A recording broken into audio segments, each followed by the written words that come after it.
All right, hello everyone, and peace of Christ to all of you. Today, our topic is very simple and need some listening. Always we hear, even in our churches, that Muhammad is descendant from Ishmael, and many naive who claim to be ministers in churches keep saying that those are descendant from Ishmael. The reason for this ignorance: there was a book written a long time ago, and that book claimed that the Arab are descendant from Ishmael. This is not biblical. This is not from the Bible. This is from one person who created this lie, and then the rest are just copy and paste. Copy and paste tradition is very well known, and sadly we as a Christians, we are the same as the Muslims. We copy paste too. This is not only the Muslims they do, even Christians they do. I'm wondering how many of us, when a priest he say that the Arab are descendant from Ishmael, how many of us ask him, where do you get this from? What is exactly the reference for this? Is that a biblical thing?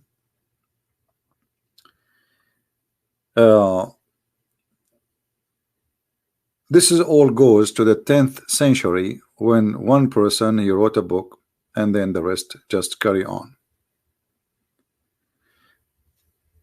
However, the word Arab, it is not even a name of a nation. This is how ignorant and foolish a human being is. You see, I am an Arab, but doesn't mean that the Arab are an ethnic. When we say Arab, we mean people who live in the desert. The word Arab is coming from the Aramaic language.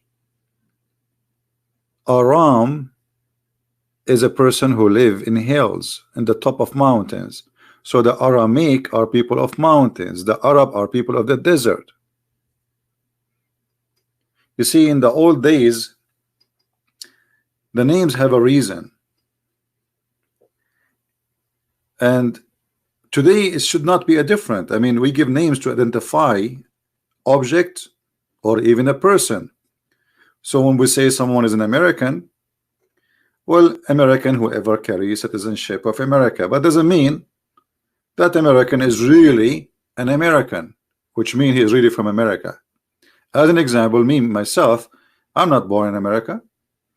I am an immigrant, but yet I have an American passport. So who live in America, they call him American. If he is a citizen, he have the rights of a citizen. He is a permanent living person for whatever years, they call him American. But in fact, not everyone who live in America is an American.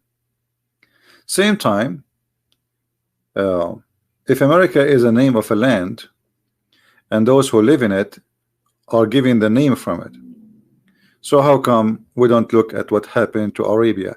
Arabia is a desert. This is Arabia, the desert. So the Aramaic, there are people who being given the name from Aram, their grandfather supposedly, and Aram is a person who live in a highland, so he is a person who is a highland living person. Let us say the name is sweet where he live.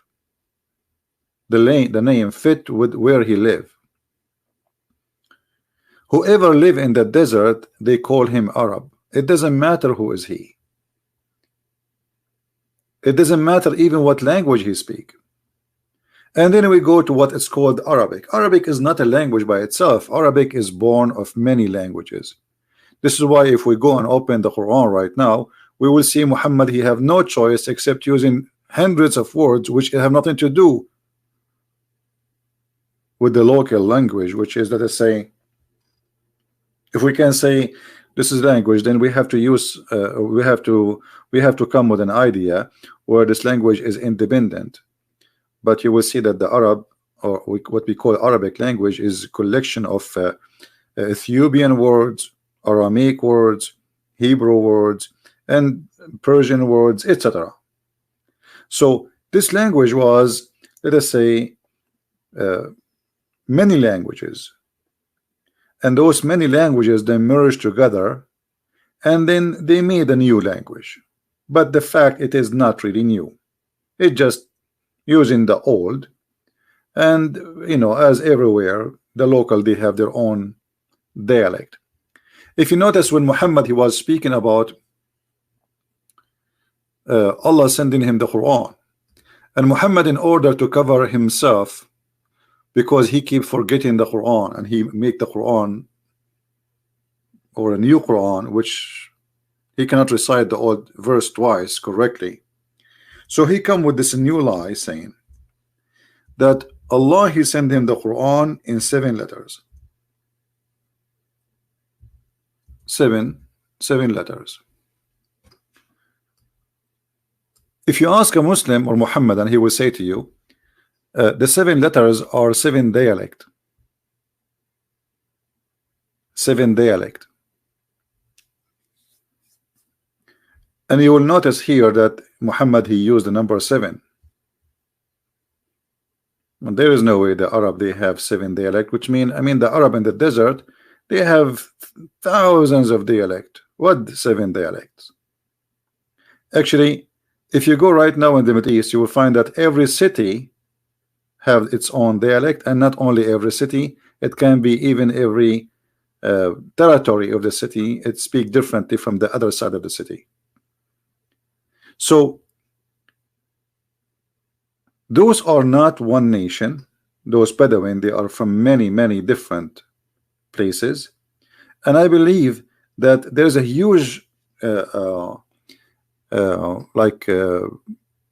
influence, or let us say inheritance, of people who they are coming from India or Pakistan today into the Middle East. If you look at the pictures as an example, let me show you some images.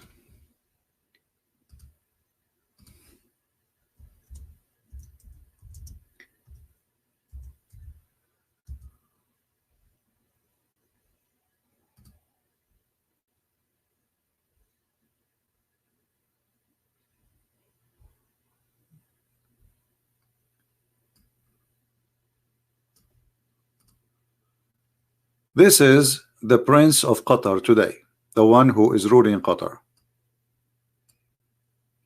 If I say to you, this guy from Pakistan, you will believe me, right? If I say to you he is a Pakistani, none of you will object. Is that correct? None of you will say no, it can't be. Actually, he look 100% Pakistani. This is his father.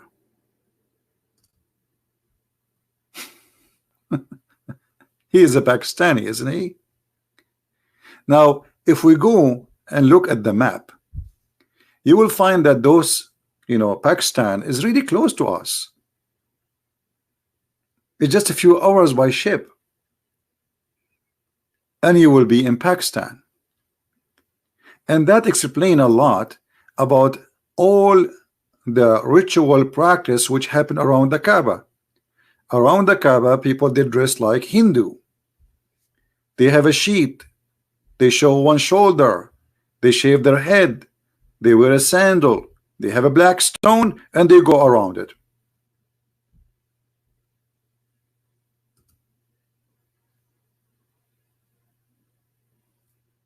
You understand me?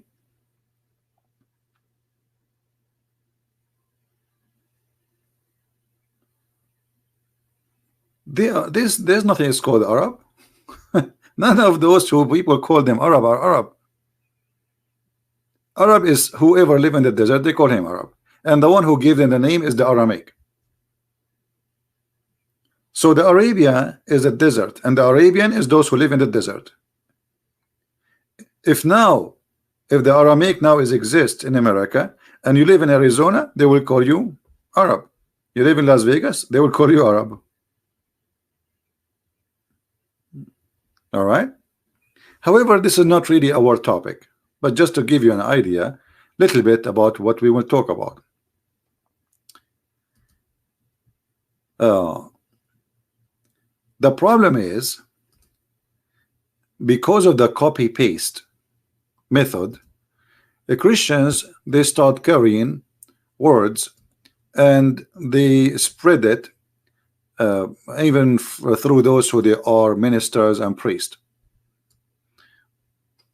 There is one problem always we have to face in our churches, that there's many people, they are not qualified to be in this stage, and yet they became our teachers. I found this is online, a Muslim guy, he made this: descendant of Abraham, Adam, Noah, Abraham, and then Isaac, Ishmael, and then he put on the side religion, date, Hinduism, Moses, the Torah, Jesus Christ, and suddenly he made a line all the way from Ishmael to Muhammad. But you see, you will not find anywhere in the Quran where it says that Muhammad is coming from Ishmael. I mean, how that is missing in the Quran? You know what I mean? Like, who is a Muslim want to show me one verse in the Quran that says Muhammad is from Ishmael?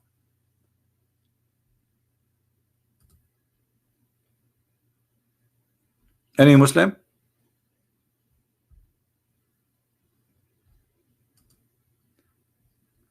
How come in the Quran give us details? Jesus is the son of Mary. Okay. Ishmael is the son of Abraham. Wonderful. Jacob is the son of Abraham.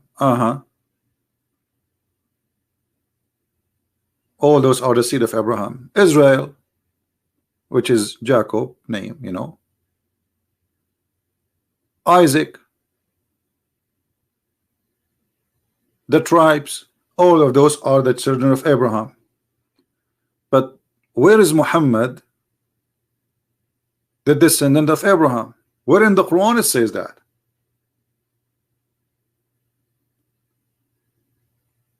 And here we need to ask ourselves a very simple question. If the Quran, the book of Muhammad itself, never says so, so how the Muslims, they come to this idea that Muhammad is from Abraham? Any Muslim can tell me? This is the Quran in front of me. Who is a Muslim want to show me where a verse that says that Muhammad is from the children of Abraham, or he is from Ishmael?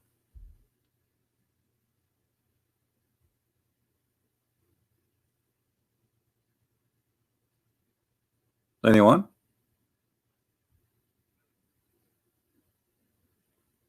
You see, even the Quran mentioned to us details.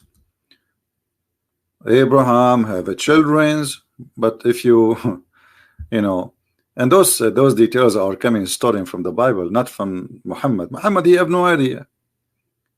You see, Muhammad, you do not know what Ibrahim mean. And by the way, there's nothing that's called Ibrahim. Muhammad was so confused. Sometimes he called him Ibrahim, sometimes he called him Abraham. As usual, he have no idea.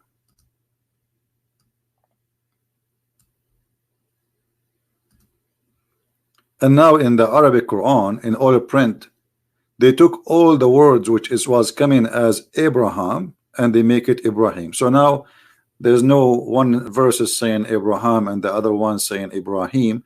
Now they made all the verses Ibrahim.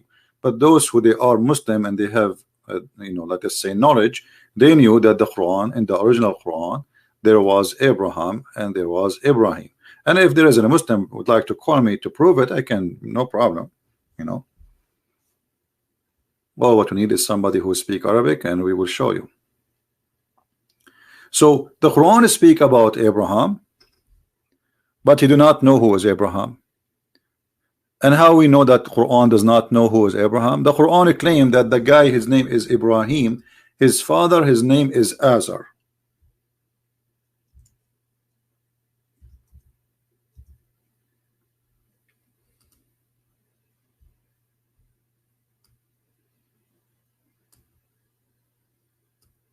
Have you ever heard of a God who do not know the real name of the father of Abraham? This is how Muhammad he put it, and this is what Muhammad he thought about it, and this is what Muhammad he taught it. But the fact that this word Azar is coming from the old Aramaic, which means foolish or fool. So Abraham was saying to his father, foolish, foolish, are you going to worship idols? But because Muhammad is a thief and he stole this sentence from somebody else,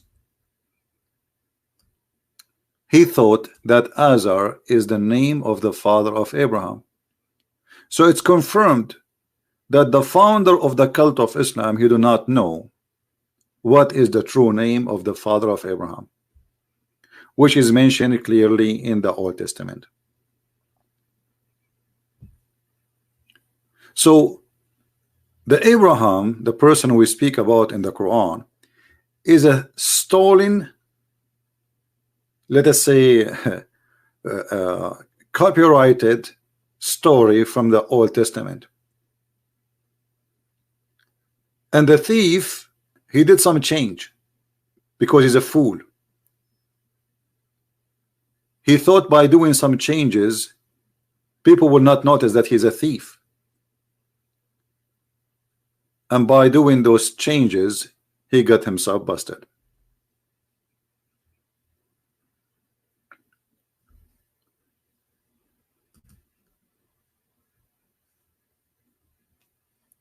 Anyone who is a Christian and he say to you that the Arab is from Ishmael, tell him, show us the verses in the Bible, please, where it says so.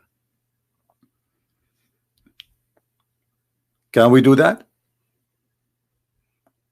I mean, isn't it hard? Is it hard to say, okay, show me where it says that he, those who you call them Muhammad and etc., he is from Ishmael? Where do you get this from? Can you show us? Why you don't ask him, show us? There's a few verses in the Bible speaking about Ishmael and his children, and none of them saying what they are saying. Not even one.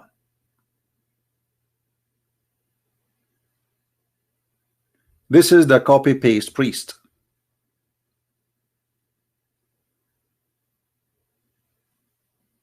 This is the copy-paste priest. He's a fake priest. Or let us say he's lazy.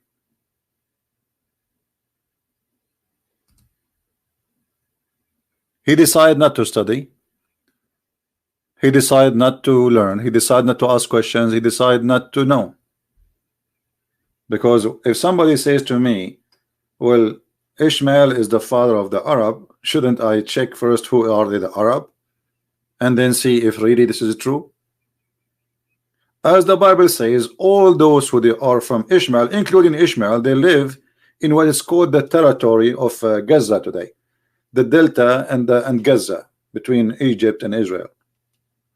This is where he lived.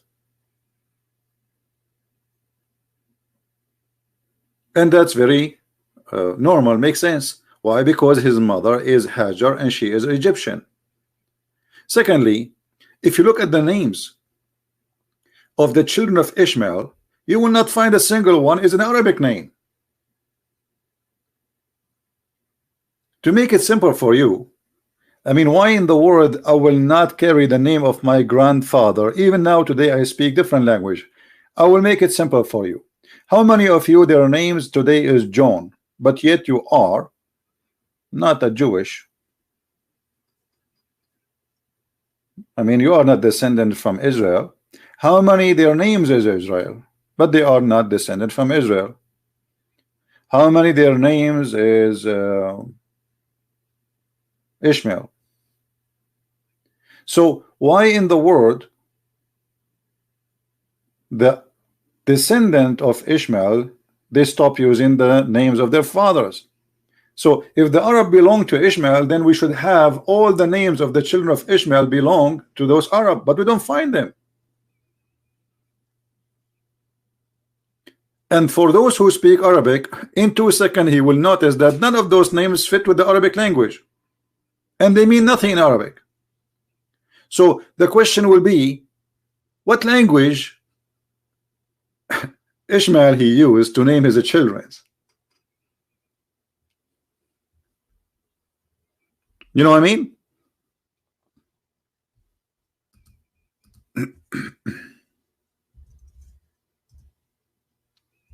Do we have any Muslim listening?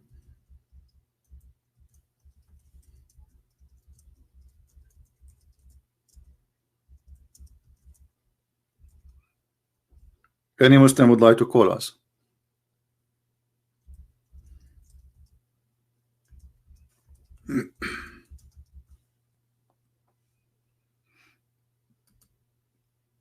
No Muslims?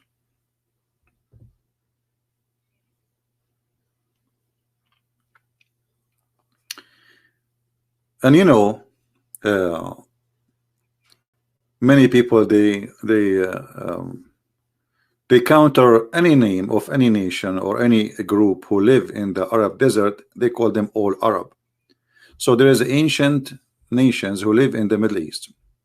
Let us open the map.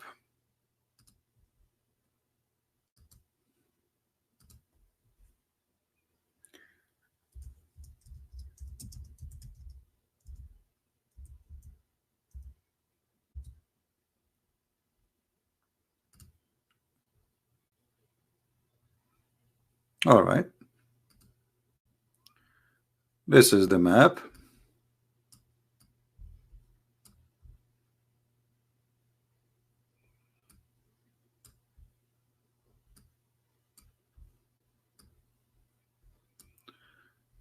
Let us try to make it more clear. All right. If you look at this territory, you will find that this territory hold many ethnic groups. Many. Aramaic,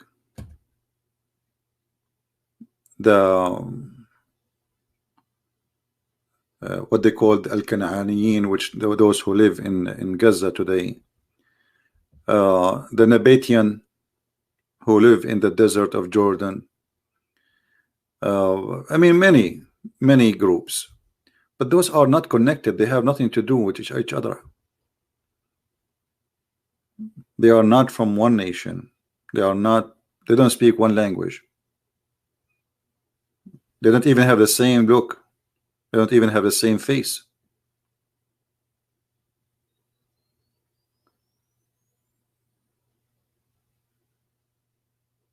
And because of the invasion, many invasions happen in this land. I mean, this land never stopped having invasion since it exists. Before Alexander the Great and after Alexander the Great, nothing changed.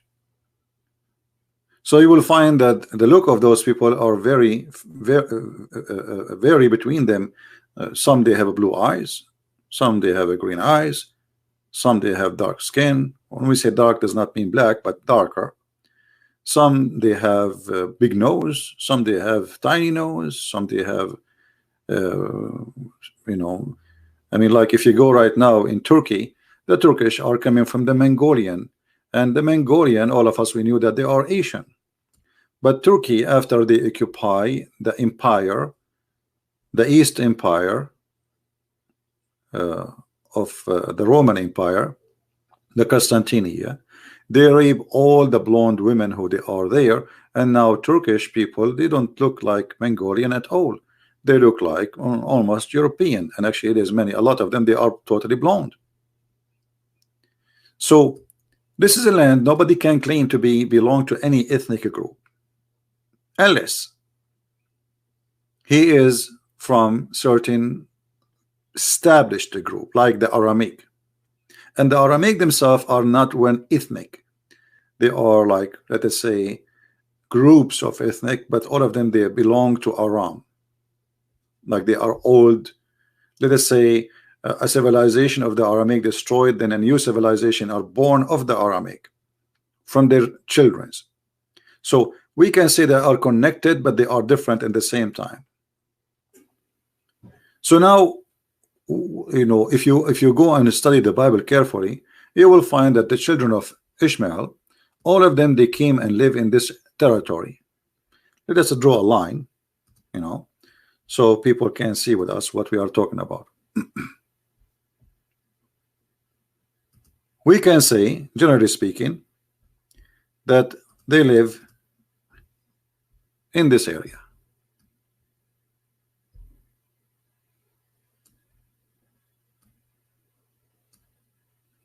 That's it.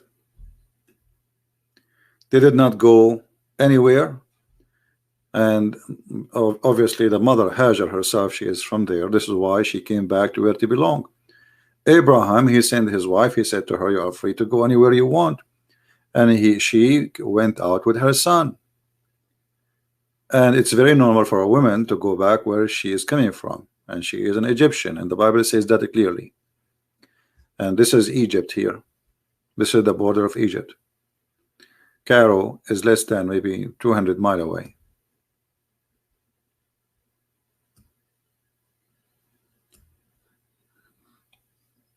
People who live in the desert here are called Arab for a very simple reason, because the word Arab means desert. Any desert, anyone who live in the desert, he is Arab. So if you live in the desert of Syria, in this area, or Iraq, you are Arab. If you live in the desert of Saudi Arabia, you are Arab. If you live in the desert of Arizona, you are Arab. Arab is not an ethnic, it's not a nation, and they don't have one father. Even in Islamic books, they confirm that Ishmael, he learned Arabic. If you have my book, Deception of Allah, you will find the Muslims agree that Ishmael, he learned Arabic, according to them, at the age of 14. So how the father of the Arab learning Arabic from the Arab? Do you understand what I'm saying?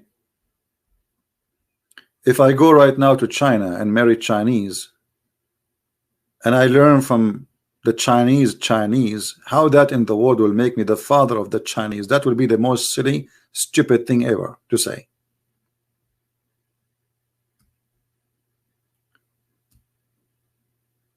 Always the son belonged to his father. So if Ishmael is from Abraham,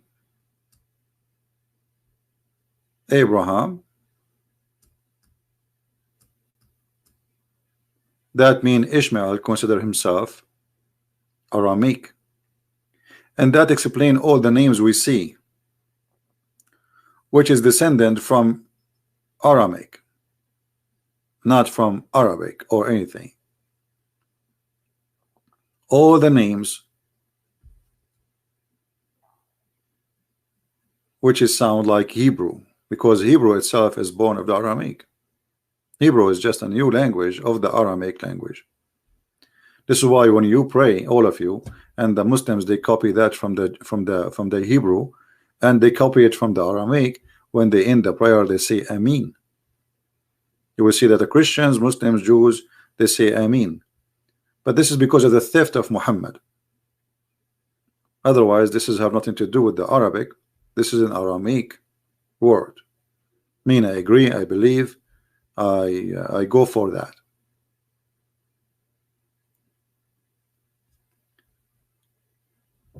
Additional to all of this, not only the Arab, they are not one nation, and there's nothing is called Arab as a nation. And Ishmael, his children have nothing to do with the Arab. Remember that Moses in the Bible, he did marry a Bedouin woman. Moses, I never heard of priest saying that Moses is the father of the Arab. I mean, let us say for the sake of argument, somebody will say that Ishmael, he married an Arabian woman.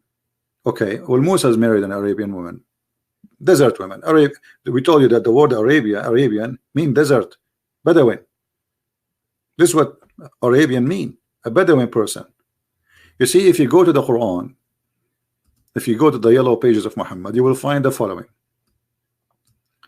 The Quran called the Bedouin Arab.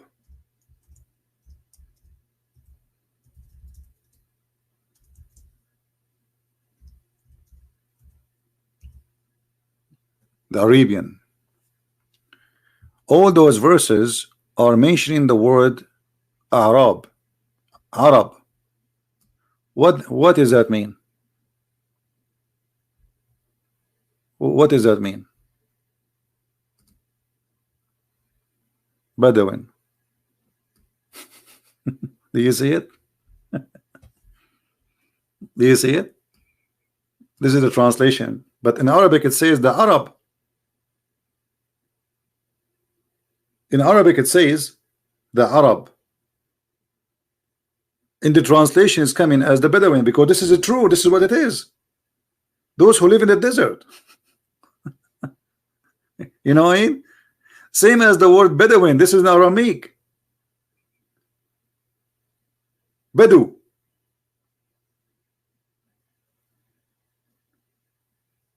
Everything you see in front of you is born of the Aramaic. Even this language here in front of us, with the letters, with the way it is written, this is Aramaic. This is, you know, like the font changed, etc. But it's still, it's in the origin of it. It's Aramaic. This is a new way, by the way, to write Arabic. I mean, this is not what this is not the way the Arabic was in the time of Muhammad. In the time of Muhammad, it was almost 80–90% of it written like Aramaic. And if you look at those numbers we see in front of us, those are Aramaic. The numbers you use today, like in English, you know, 1 2 3 4 5 6, this is the alphabet, and it is numbers in the same time. Aramaic are the most interesting, smart, intelligent nation ever exist in history. The word Europe is Aramaic. The word Africa is Aramaic.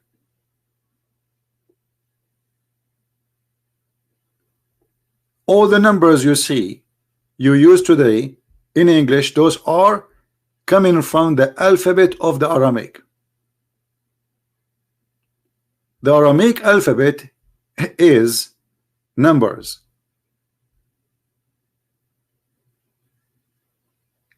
Maybe we should make a, let us see.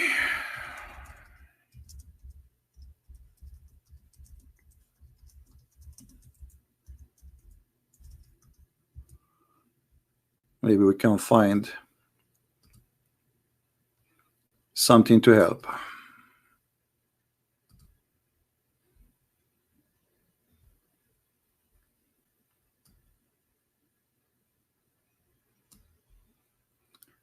All right. But maybe not too much clear, but you see, this is the alphabet you are using today. The numbers you are using today are the alphabet of the Aramaic.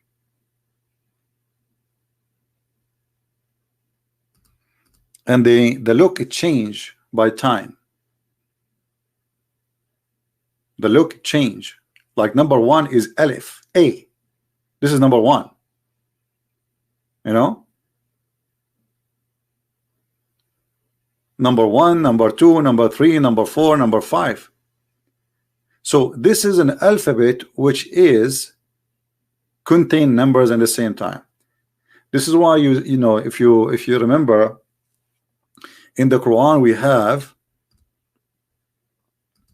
words which Muslims cannot understand.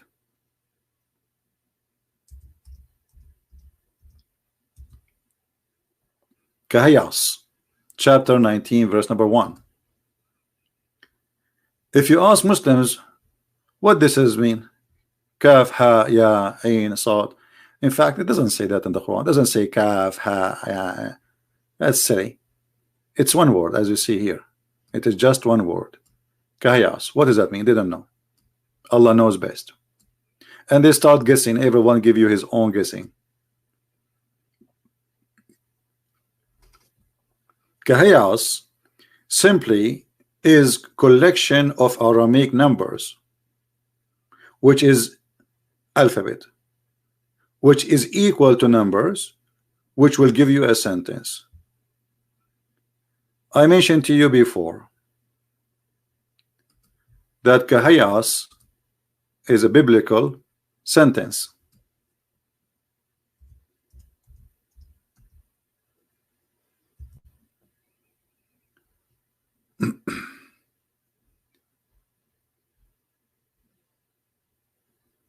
Let us show you.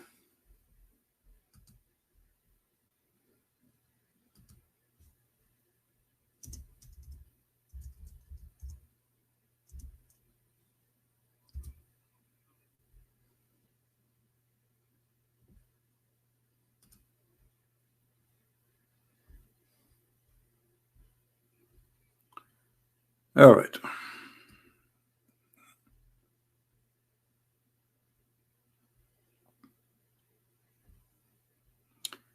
I'm just trying to find.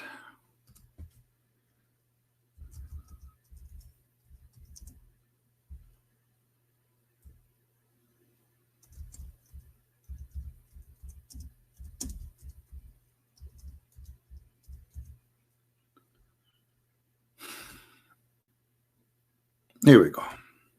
We found something to help.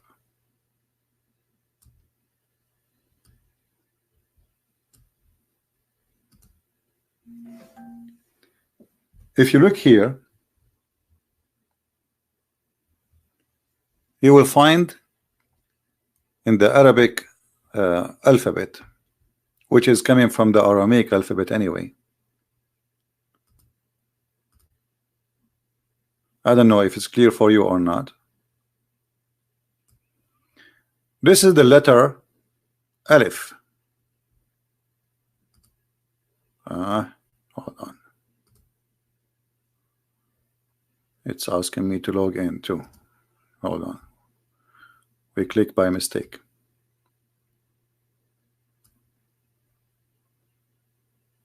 Let me take a snapshot, so because each time I click in it, it's asking me to go and log in. It's an image in Google, you know. All right, take selfie.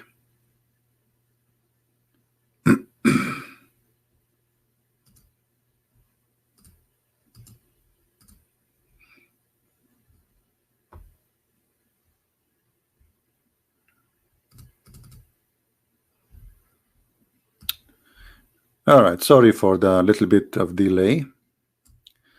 Now we have it. All right, and let us take this one down. All right, here you see those are the Arabic alphabet, which is born of the Aramaic.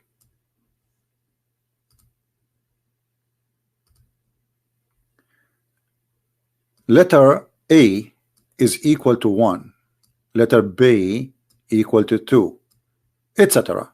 So like you go by the alphabet, and you will notice with me that this is how to explain to you how this thing work, because maybe some of you will be confused why the letter here is equal to 1000. What does that mean? So from the letter 1 to the letter 10, yeah, the numbers are equal to its position by order. So letter A is equal to 1, letter B is equal to 2, letter J is equal to 3, etc. And then the last letter in the number 10, the letter number 10, yeah, is equal to 10. Then right that after that, the letter number 11 will be double of the previous number before it. So letter number K or K is equal to 20, which means we add just 10 to every number to follow. So now L is equal to 30, M is equal to 40, etc. until we arrive to the letter number 20. And then the number will be double to the previous. You know what I mean? So this is the letter here. You will notice here right away it says 100. Qa is equal to 100. Letter after it is equal to 200. Letter after it is equal to 300, etc. until we arrive to 1000. Okay, what does that mean exactly? If we go back to Kahayas, we can take those numbers and we will see what they are equal for. As you see here, Ka is equal to 20. Let us make a different color. This is letter K equal to 20. Now, where is the letter H? Letter H is number 5. Where is the letter Ya? Is equal to 10. Where is the letter A?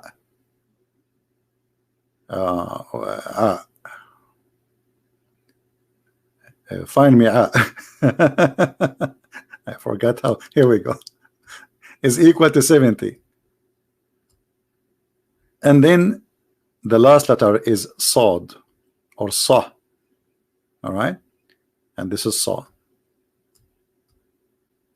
So if we calculate those letters together, the total will be a number which is equal to the sentence, which is saying, actually let us show it to you in the screen so you can understand it better.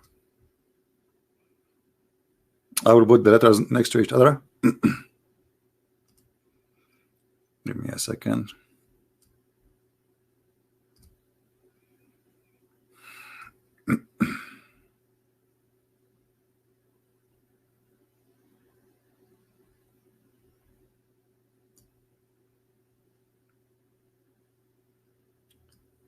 All right.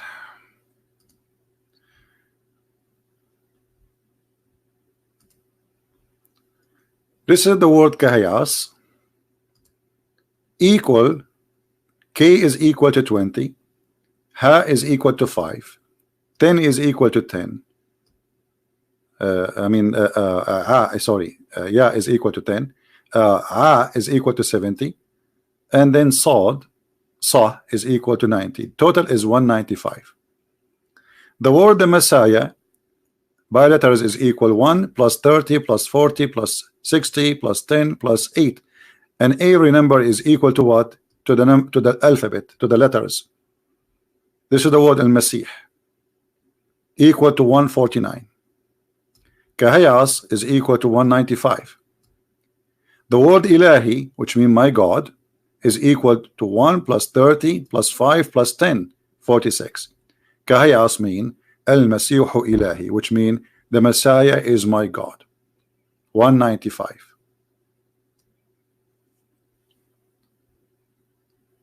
Muhammad is a thief. He stole that word. He do not know what it does mean, and not a single Muslim can tell you what this word means.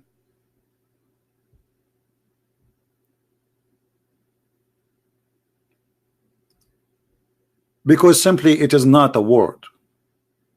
It's a coding. The Aramaic, they used to use coding, especially after Christianity spread between them. So the Roman, they start discriminating. Anyone who follow Christianity will be killed. So if somebody want to say to somebody, the Messiah is my God, he will say Kahayas. The Roman, if he speak Aramaic, still he will not know what he's saying. What does that mean? If somebody wrote a letter to somebody, he will not be able to read it, because what does it mean? It means nothing. Which language is that?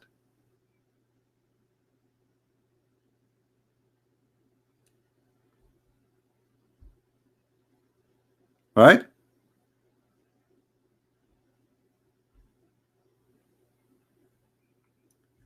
And there is something very important we need to remember about this Kahayas. Where we find the word Kahayas, anyone remember? Just to show you that this is about the Messiah. It's very clear. If we go to Kahayas, you will find that this is in the chapter of Mary. You see it? It's obvious. It is in the chapter speaking about Maryam. The first verse in the chapter of Maryam, it says, the Messiah is my God.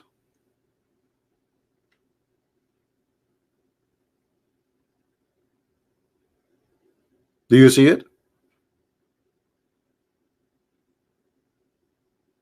No, the Muslim do not know what the Messiah mean. You know, you see, this guy, Mr. Justice, he says the Muslim know that the Messiah is the anointed one. Show me where your prophet says that. Show me where the Quran says that. You are getting this from the Bible, from the Christians? Where do you get this from? So, a clear evidence. And then, oh, actually everything in front of us is making it clear that This is about the religion of the Jews, and this is about the belief of the Jews, and this is about the God of the Jews. I told you 1,000,000 times that the names in the Quran, all of it belong to the God of the Jews. When a Muslim he say Ishmael, do a Muslim knows who is a Muslim when I tell us what Ishmael mean? Didn't know. The second you say Ishmael, you are speaking about the God of the Jews. What his name? What they call him?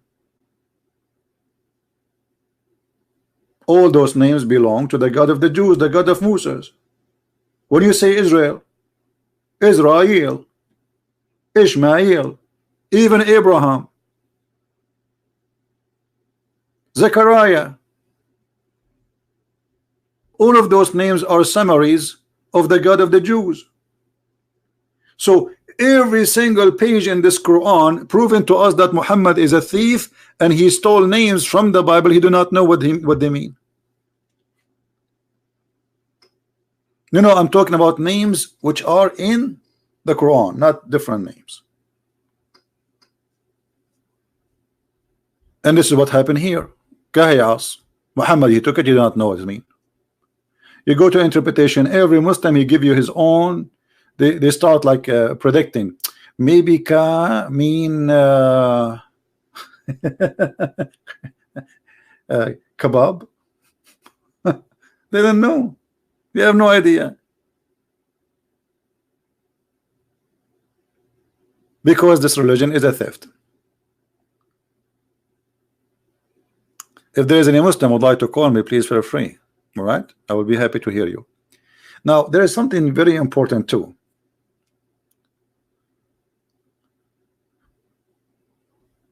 Do you know what Jesus said even to the Jews who they are real descendant from Abraham? Anyone remember?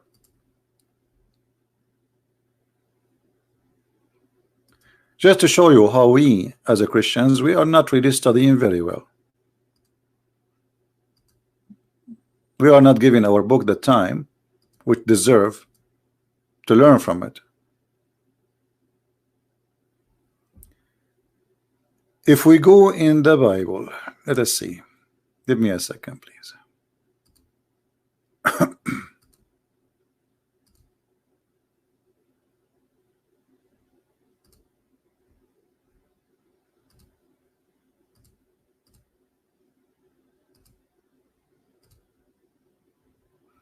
All right. If we go to the book of John, the Bible, according to our beloved disciple John, when the Messiah he went and he spoke, he was speaking to the Jews. The one who around him is the Jews. The Jews, they said to him, and they keep repeating to him, we are the seeds of Abraham. We are what? We are the children of Abraham. They are proud.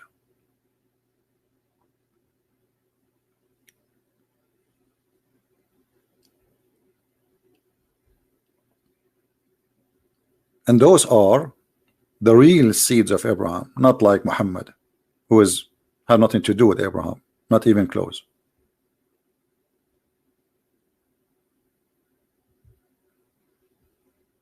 They said to him, are you greater than our father Abraham, who died, and the prophets who have died? Because the Messiah, he said, whoever keeps my words shall never see death. So they were wondering how that can be. what this person is talking about. Are you greater than our father Abraham?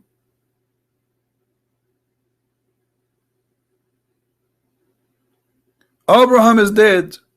The prophet are dead. And are you saying whoever keeps my word shall never taste death? Are you greater than our father Abraham, who died, and the prophet who have died? Who are you making yourself? Yeshua said to them, If I glorify myself, my glory is nothing. It is my Father who glorify me. He of whom you say he is our God,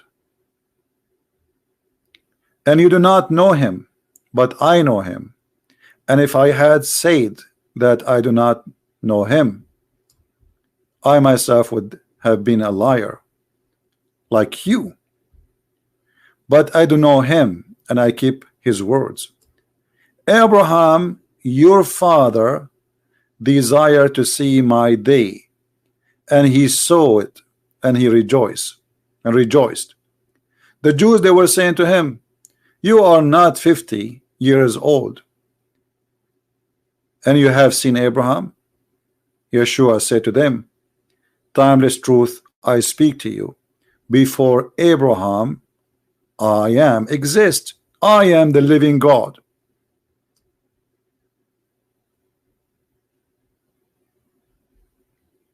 So when somebody says Abrahamic, what does that mean? Based on this verse we just saw, we saw in the front of our eyes. Anyone understand what I'm trying to say to you? When somebody says I am Abrahamic,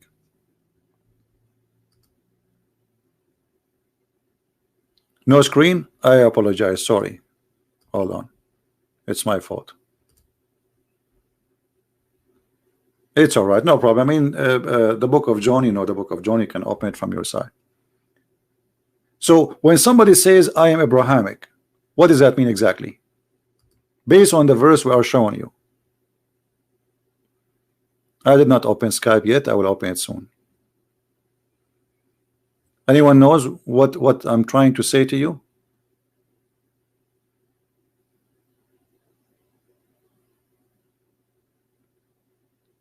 What Abrahamic should mean? The blood of Abraham? Maybe. Actually, it's more than that. Look, read carefully with me. Read carefully.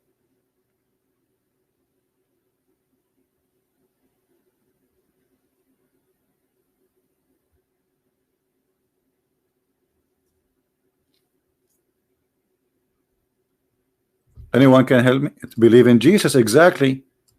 To be Abrahamic is to be as Abraham. He rejoiced when he saw the day of Jesus.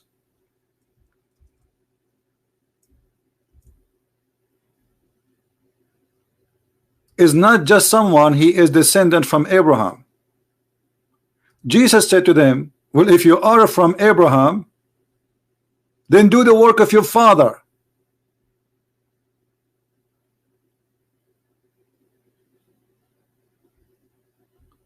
The answer, they said to him, Abraham is our father. Yeshua, he said to them, if you were children of Abraham, you would have been doing the work of Abraham. And what Abraham he did? He rejoiced by seeing Jesus. Do you understand?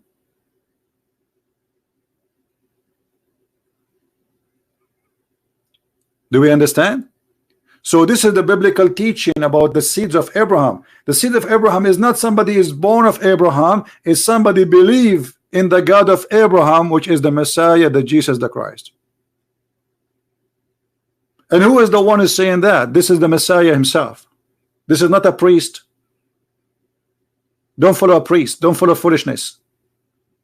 This is the Messiah, the Lord himself. He says to the Jews who they are really from the seeds of Abraham. They are not making it out. They are not fabricating. They are not lying. They are saying, yes, Abraham is our father. He is our great father. And yet Jesus saying to them, well, if you are of Abraham, then you do the work of Abraham. Obviously you are not. So according to the Messiah, the one who considered to be from Abraham is the one who rejoice for the name of the Messiah, as he said here, Abraham your father desired to see me, to see my day, and he saw it and he rejoiced, which means he worshiped Jesus. He prayed to Jesus and he accepted the Messiah as God.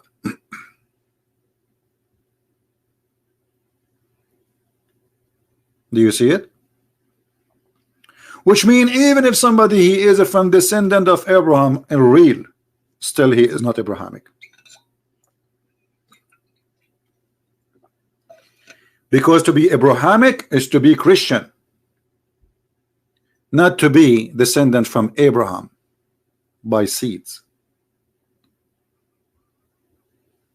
Do you understand?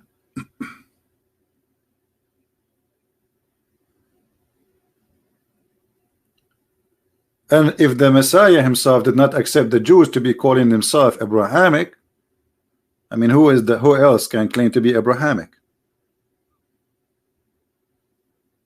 And from this we understand that Abraham was a Christian. Correct? Abraham, he is a Christian. He is not Abrahamic. He is just a Christian like us. What Abrahamic mean? Following, believing in the same God of Abraham. Well, this is the God of Abraham, the Messiah. Abraham, your father, he desired to see my day. And when he saw it, and we know the Old Testament speak about God, the Lord, he came to Abraham as a man in the flesh. And the Muslim, they say to you, where in the Old Testament it says that God became as a man. And you will see here the Messiah said, before Abraham would exist, I am the living God. And yet they say to you, where Jesus says, I'm God.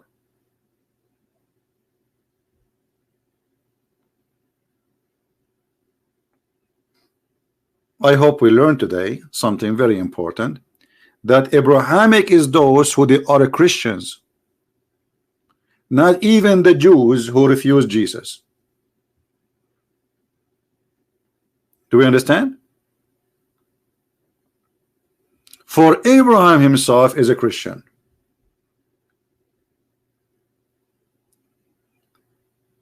And to be Abrahamic is to do the work of your father Abraham, not to be Abrahamic by name, not to be Christian by name. This is why the Lord, he said, many they will say to me, Lord, Lord. And then he will say to them, depart from me, I do not know you. Go away. Who are you? Not everyone says to me, Lord, Lord, will enter the kingdom of my Father, but the one who do his will. So you call yourself Abrahamic, you call yourself a Christian, you call yourself worshiping the true God, call yourself whatever you want. From their fruits, you will know them.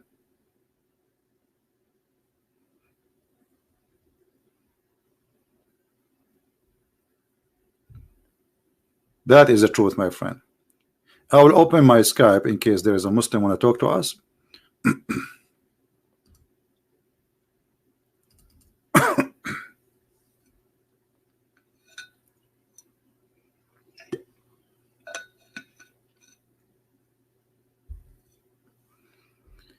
All right, we are logging in.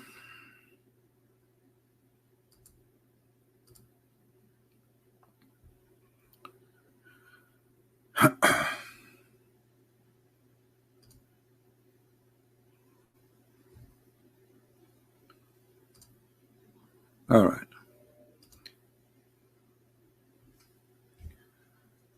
Call me, please. The Muslim who said he want to talk. I just send you a text message.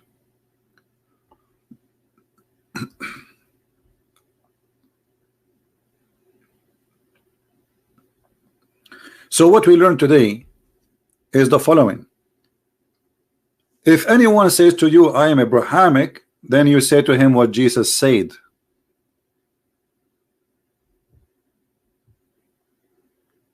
You answer him as Jesus said. Look what Jesus said to them. I know you are the seed of Abraham, but you seek to kill me because you cannot comprehend my words.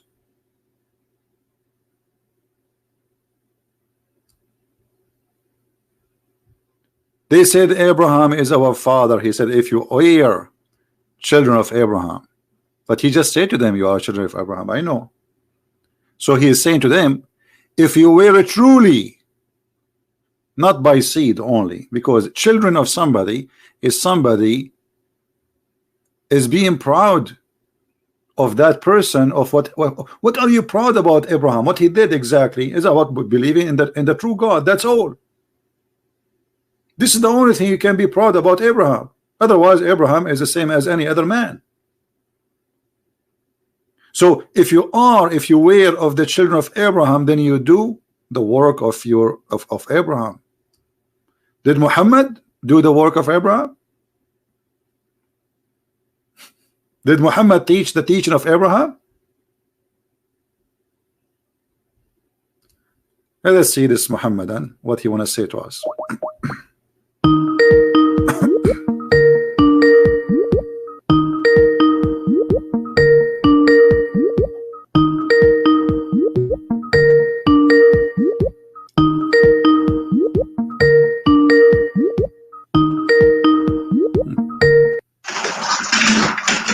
Hello?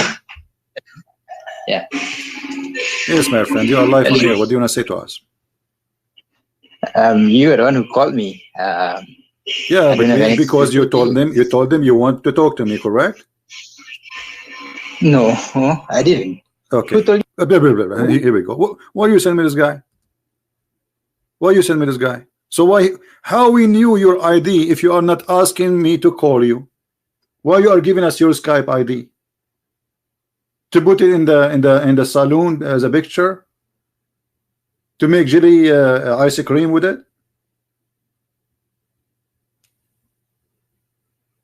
So you are posting your ID for us in Skype to call you, or to just to say hello? What is that? What a drama.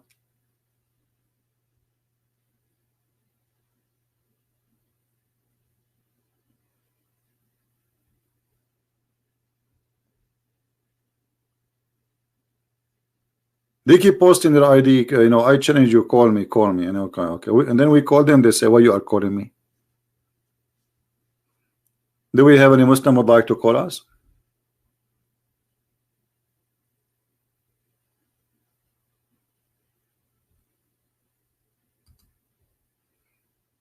Anyone?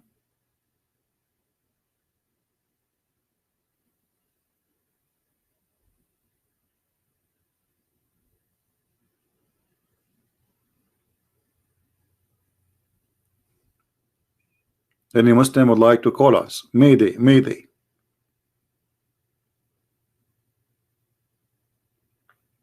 Any Mohammedan? No problem.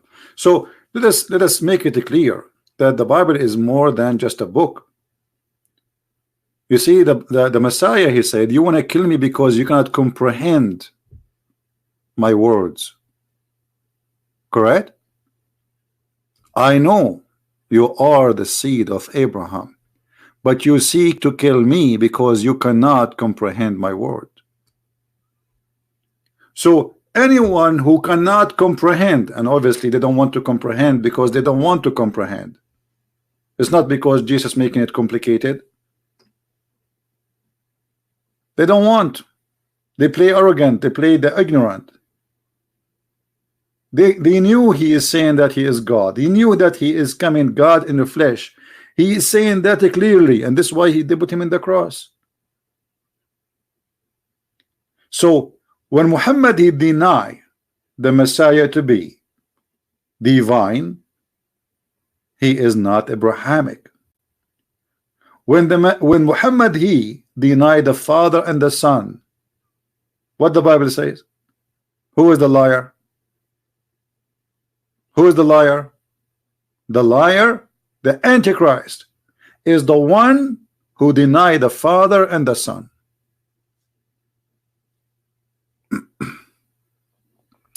Mr. Light, please don't use those language in Arabic. There's no need for Ibn Jazma, and what does that mean? I mean, come on.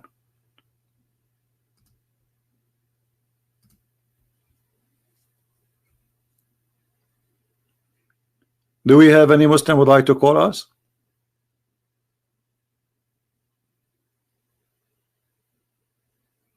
Don't use a bad language, and don't be mature. Don't speak like Muslims. I will block you.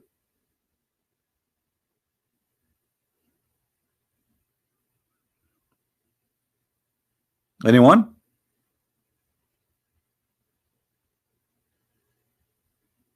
Who is a Muslim? He is proud about his religion. You see, the Muslim, they keep saying to us, we are people who believe in one God. Okay, who's your God? You don't even know the name of your God. I never saw one Muslim he knew what his God name is. And I can prove it to you right now. Who is a Muslim when I tell us the name of his God? They don't know.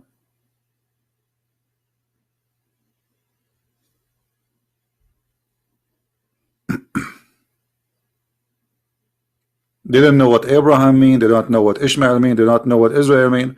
And not only that, you know, if you go in the Quran, I mean, this Quran is really funny.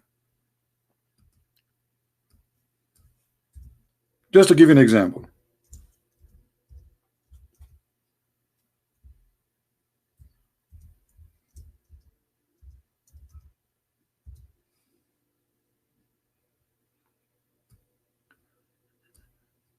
In chapter 6, verse number 84.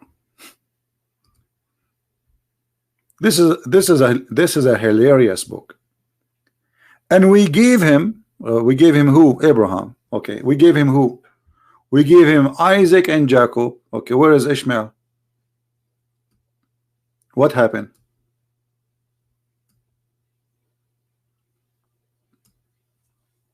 What happened? If Ishmael was the elder in the family, how you mentioned two before the older?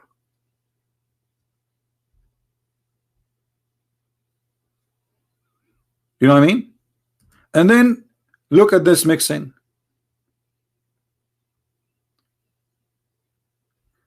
And we give him Isaac and Jacob and guide each of them and Noah. What Noah have to do with this guy?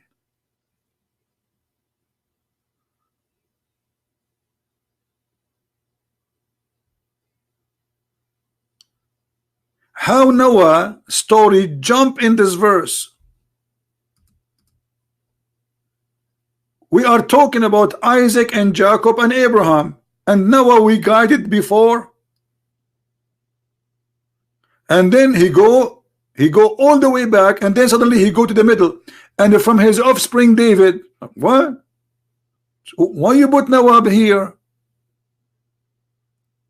And Solomon and Job and Joseph and Moses and Aaron, and then he go and he jump and Zechariah and John and Isa, not Jesus, and Elias. Do you know who's Elias? Any Muslim can tell us who is this guy Elias? Who is Elias?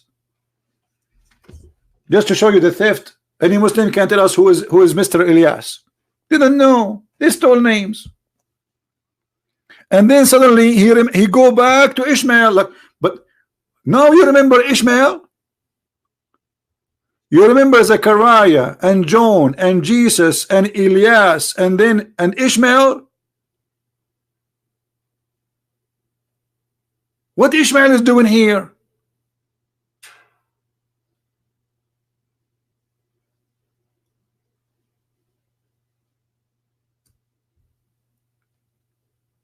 Is that in order? I mean, is Ishmael is the brother of Elijah or something, or Jonah?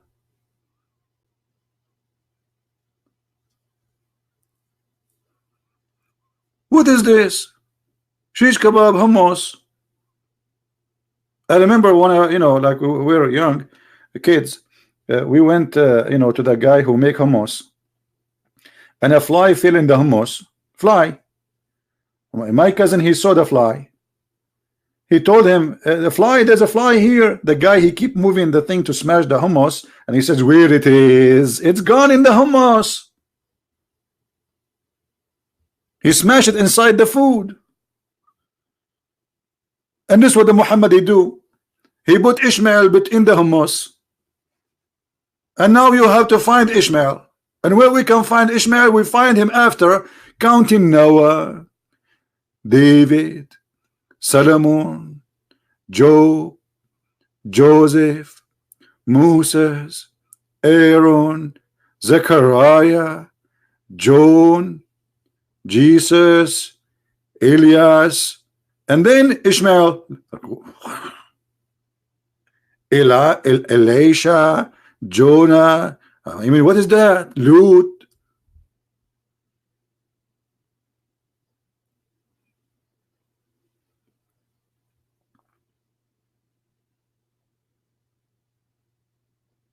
This is what happened when you have a fake prophet. And now, if we ask a Muslim, Ishmael is the son of Abraham from who? Any Muslim can tell us?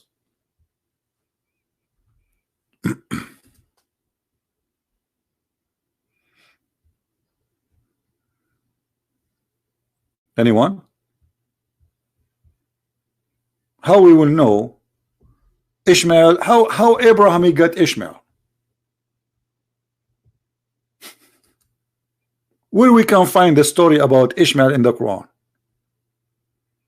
The Quran have time to tell us about the ants speaking to the ants, but we cannot find any information about Ishmael.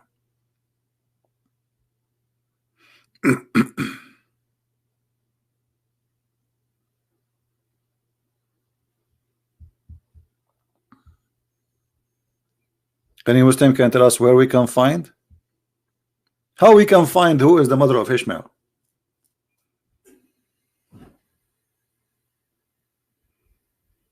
Anyone?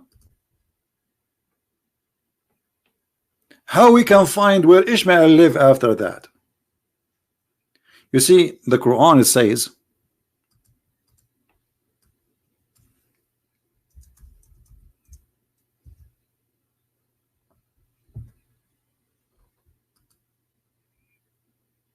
and remember when we made the house a place of reward for mankind and sanctuary, take the venue of a prayer from Abraham's station. Okay, Muslims, how we will find where Abraham's station is located, where it is? Here we go. We have the Quran in front of us. How we will know what is this station? Is that the house he built in Israel, or this is the house which you Muslims go around? How we will know what house? Do you know that all the cities in Israel today, which is called Beit, this is what the word here in Arabic here it says Beit. This is Aramaic. Beit. See, I told you Arabic is not Arabic. There's nothing it's called Arabic. Beit. Beit is mean house. Bethlehem. The house of a bread. Yeah. I mean, there is tons of Beit. If you go and search right now, if you search right now in Israel about how many towns their names start with Beit, which means every one of those they have a temple. Beit. So Abraham he built a Beit. Where is this Beit is located? Any Muslim can help us? The Muslim they say to us it is the Kaaba, but hold on, look at this. Make this a secure town.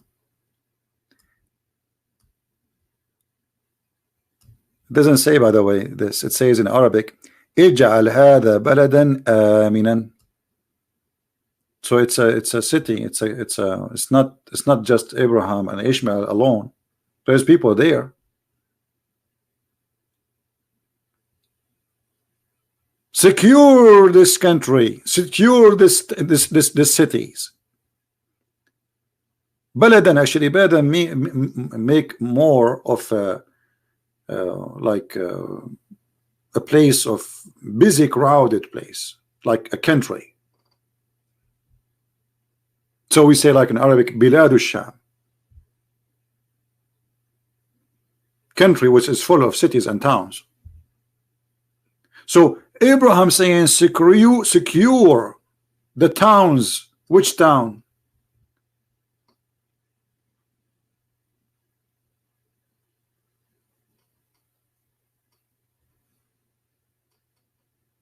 Which city? If we search in the Quran, we will find the following. There's mention in the Quran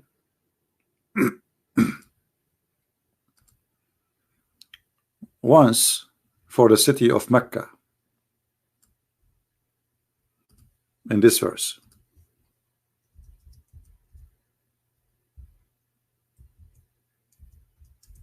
Okay, where we can find the city?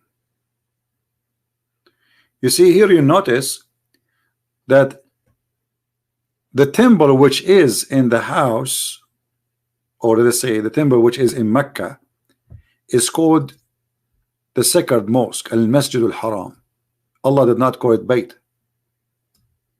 in this verse. Masjid. What happened to the word Bayt?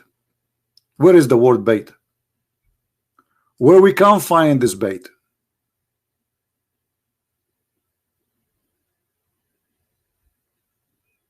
Any Muslim?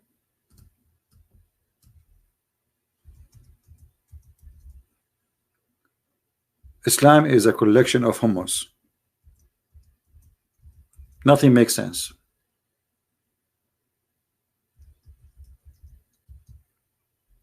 Nothing absolutely makes sense. You have to be a genius to collect the dots and make an image, because this is not a book. This is a collection of tale stories written long after Muhammad.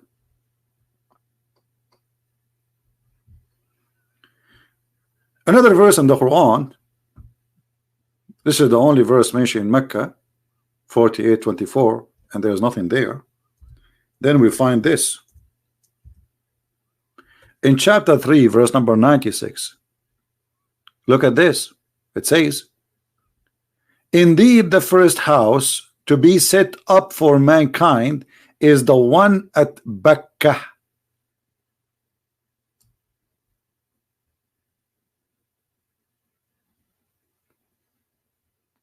Bakkah. Muslims, where is Bakkah?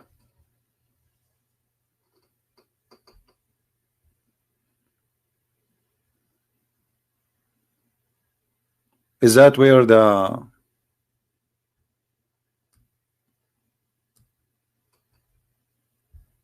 city of rock?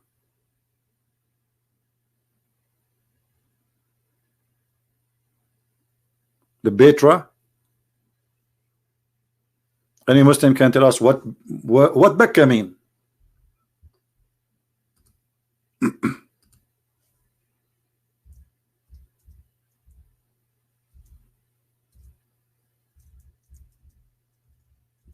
Any Muslim?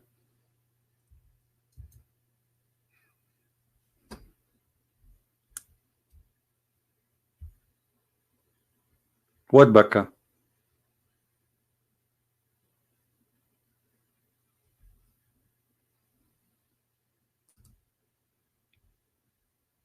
Who is a Muslim have an answer? No, actually, I don't believe that this is really the Bakkah is the one in Petra, you know, but there is some they have their own theory, believe this is Bakkah. I have different theory. You see,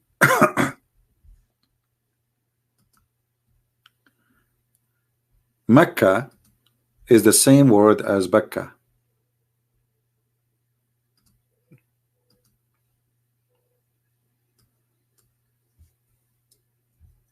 Mecca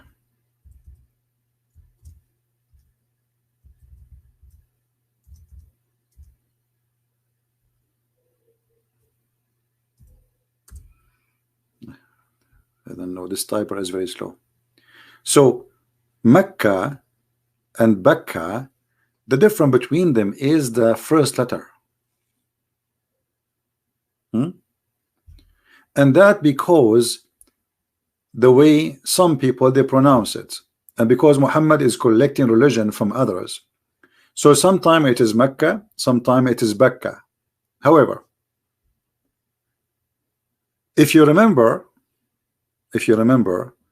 I mentioned to you before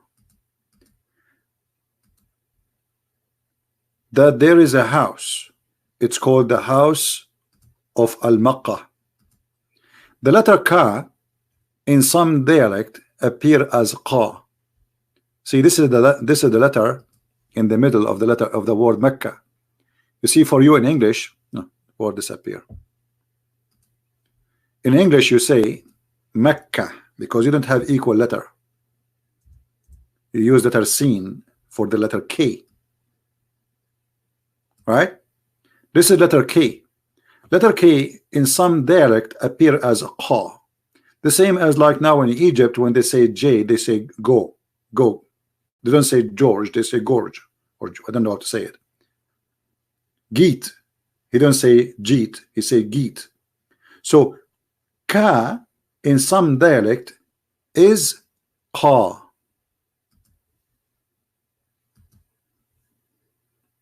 Which you don't have equal letter for it. Makkah. Makkah and Mecca, both of them mean like coming from like a dry land where you have to suck the water from the ground. However, this is not really where the origin of the name is coming from.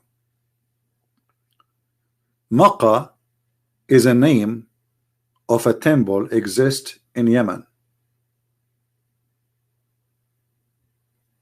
You can go right now and search in a private Google for Temple of Al-Makkah. Let us do that.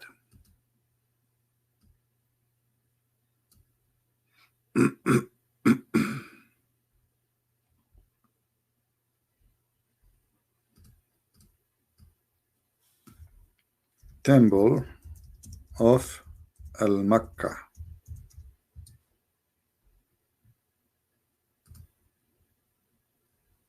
Here we go.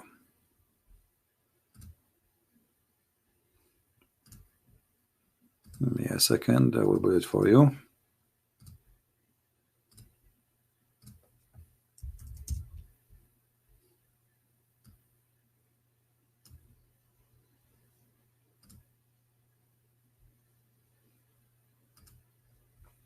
This is Al-Makkah temple. Al-Makkah. You see? Al-Makkah, I told you before that Al mean God, right? So God of Al-Makkah. Al-Makkah is the name of the temple of the moon god, which is built, it's an ancient temple, exists in Yemen. For long, people, they thought it is a temple of the sun. But then later they discover, after they were able to understand the language, which is not Arabic, and this is telling us that when they say that the people of Yemen, they are the origin of the Arab, this is a lie, because all ancient inscribed exist in Yemen. None of it is Arabic and have nothing to do in Arabic. So Al-Makkah temple is Makkah. So what Muhammad he did in the Quran, saying that the first temple was built is the temple of Al-Makkah, the first house of Allah, which is the moon god, is the house of Al-Makkah.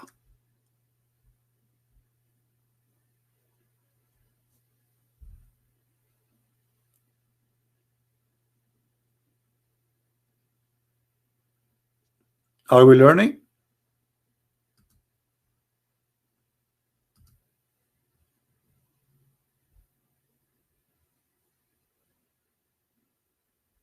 This is what the Quran is saying.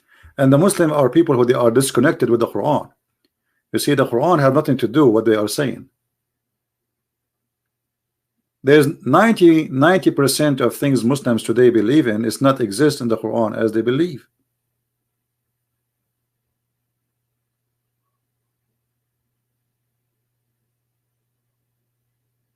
I told you Mecca is the same as Makkah. You see, the Arab, the bend in the location, they say, instead of saying the letter M, sometime appear as B. I will give you an example. We Arab, we say Yeshua to Yeshua.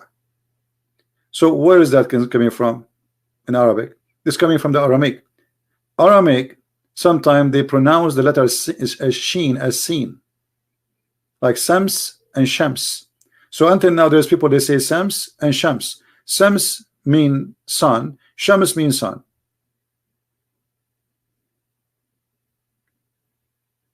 Al-Makkah is the temple of the moon god. It's not the Kaaba they have today.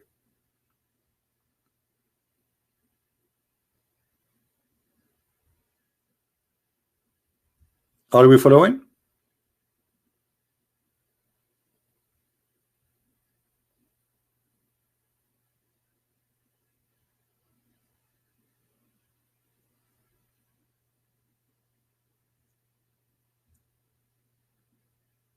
This is what the Quran confirms. And this is the first house of worship built for Allah, the moon god. And this is true.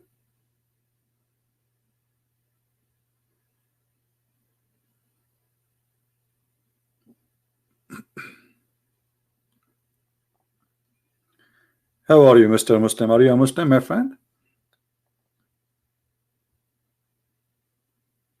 Please try not to flood the text for those who they are posting images. We appreciate if you post a text which is useful and not silly. Do we have any Mohammedan who would like to call us? Prove me wrong. Prove me wrong.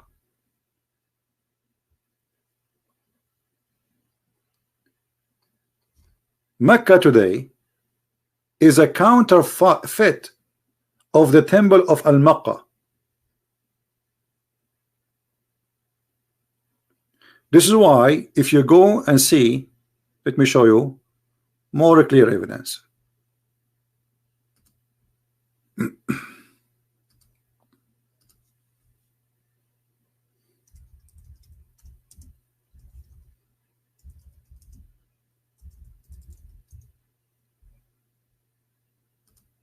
All right.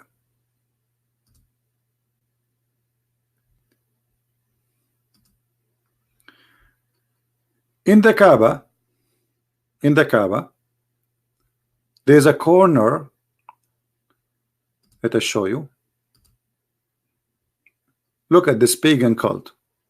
Look how they want to kiss it, they want to touch it. You know, this is called the Yemeni corner. The Yemen corner. Why it's called Yemen?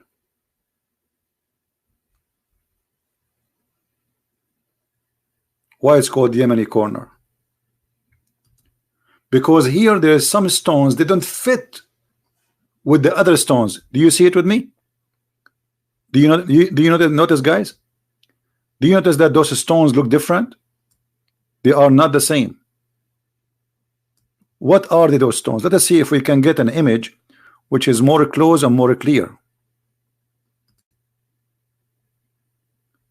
We need more clear image.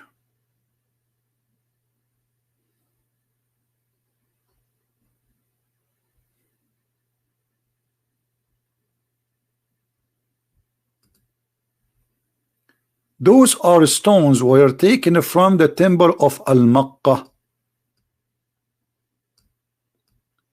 So in order, why you want to go all the way to the temple of Al-Makkah, which is in Yemen, so you can get the blessing of the moon god? We brought you some stones from there. You touch them as if you were in the temple of Al-Makkah.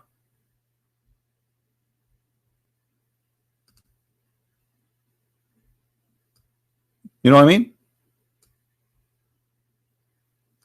Those are holy rocks from the holy temple of Al-Makkah, the moon god.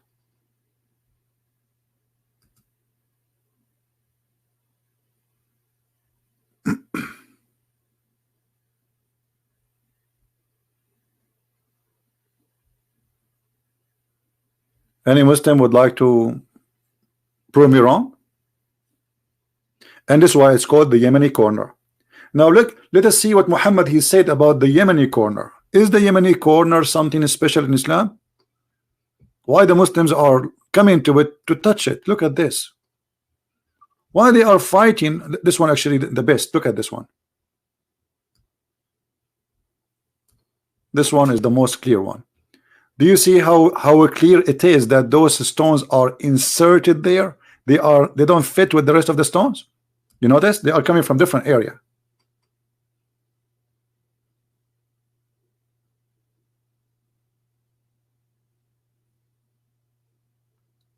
What Muhammad he said about these stones? Anyone remember?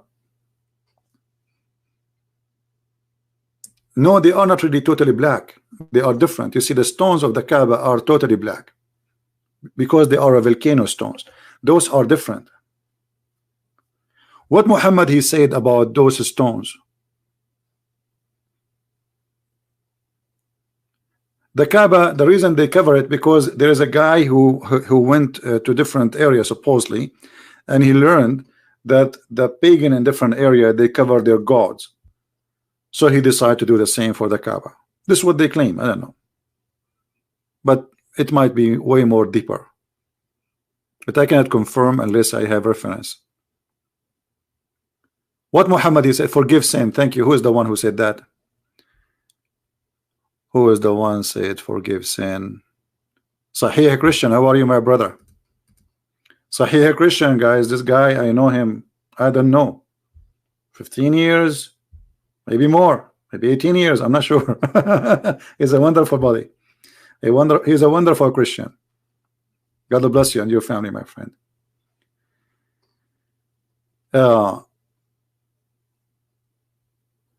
If you go in the hadith, as our brother Sahih Christian said, Muhammad claimed that the black stone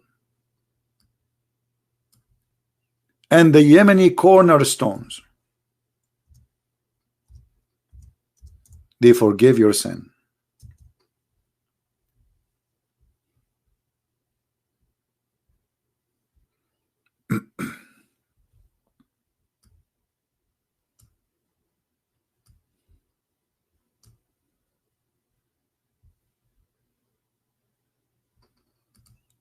Do you see it? A man he said to Abu Abdul Rahman, "Oh Abu Abdul Rahman, why do I only see you touching those two corners?" Which corners? The black stone corner and the Yemen corner. He said, I heard the Messenger of Allah saying, touching them erases the sin. And I heard him say, whoever go around them 7 times, it's like freeing slave.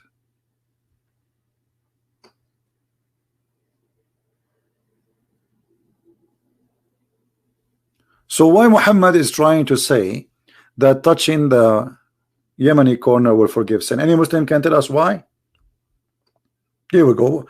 Work your propaganda. Like, let us see what you can come with an answer. Black stone is sent by Allah, and Allah he placed it in the earth, and this black stone was white and came from heaven. All this garbage. Okay, now the Yemeni corner. What is the stones there? They are holy to the point if you touch them, your sin is forgiven. No, he did not spend any time in Yemen. This is not the question about Yemen, but this is the religion was spread all over.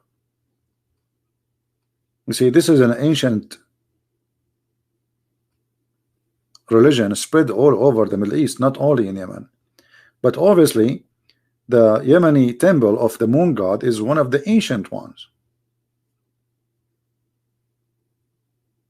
And this is what the Quran is saying. The first house to worship Allah, which means God lah, it was the house of Mecca, Bakka, which is the temple of Al-Makkah.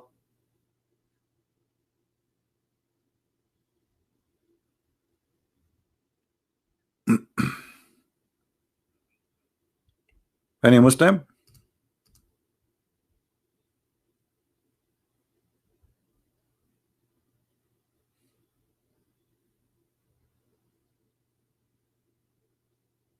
Any Muslim want to prove me wrong?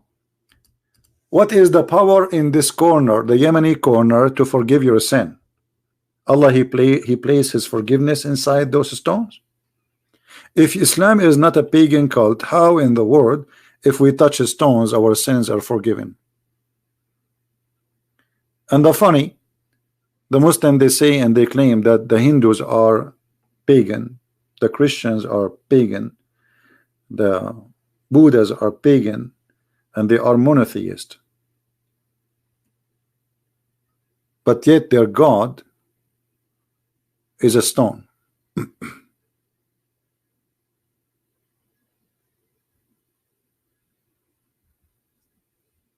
Right?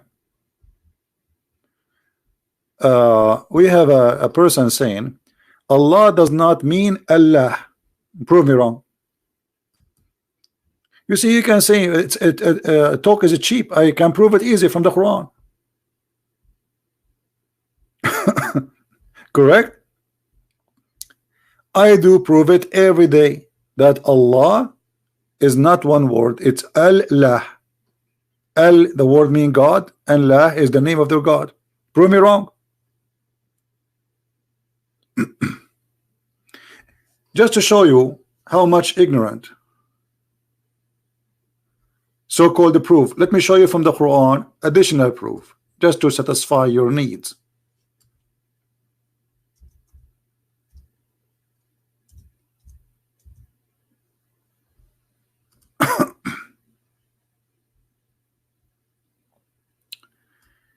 If we go in the Quran, we will find the following. And I will show you your Islamic translation.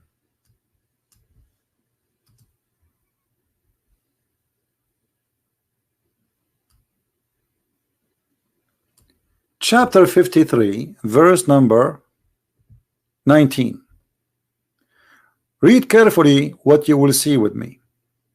Have you then considered Al-Lat and Al-Uzza? Who are they? Al-Uzza and Al-Lat. They are goddess. Why they add Al before them? For they are divine. God Uzza, God Lat. And here we go. Al-La. Do you see it? Your God and his daughters, all of them, their names started with Al.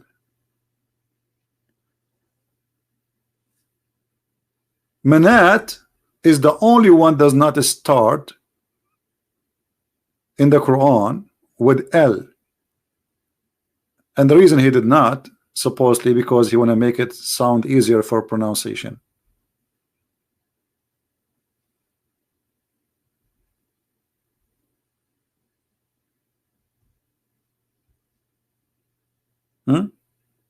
If you go to the there's tons of verses showing us how L appear, but just to show the ignorance of the one who wrote the Quran.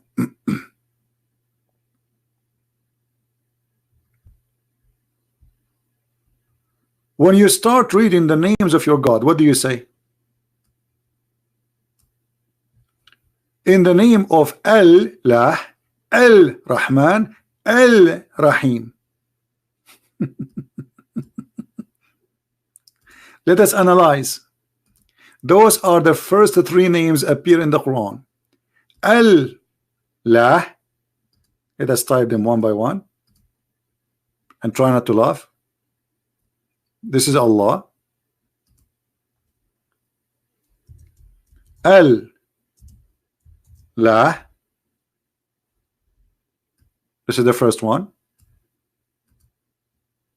And then Al-Rahman.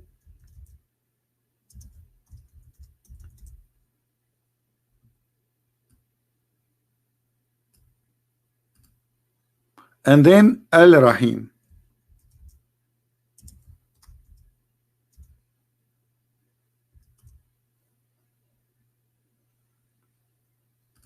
God Lah, God Rahman, God Rahim. Can you refute that?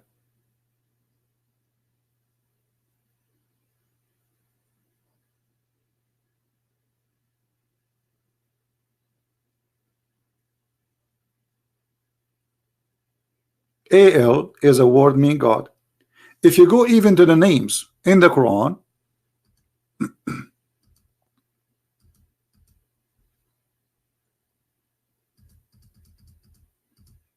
you will find the following.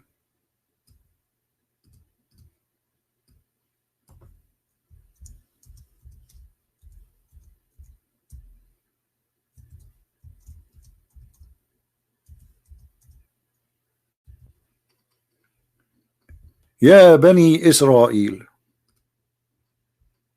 O children of Israel. Do you see it?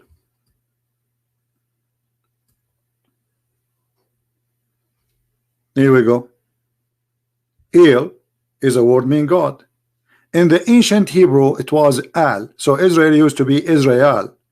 Ishmael used to be Ishmael. Mikael used to be Mikael, and Gabriel used to be Gabriel.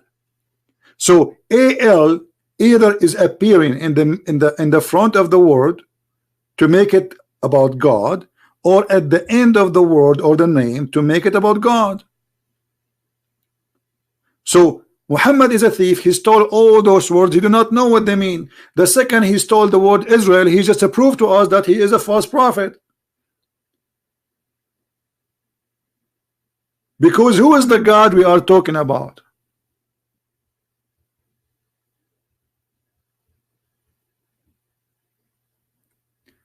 How many of you heard that or some Muslims making fun of the story in the Bible about Israel is struggling with God? You heard that, right? The Muslim, they say to you, oh, Jacob, he was wrestling with God, the angel of God. The second you quoted the name, you just get yourself busted. What the name Israel mean and where it's coming from? They don't know, because Muhammad is a thief. Do you understand, guys?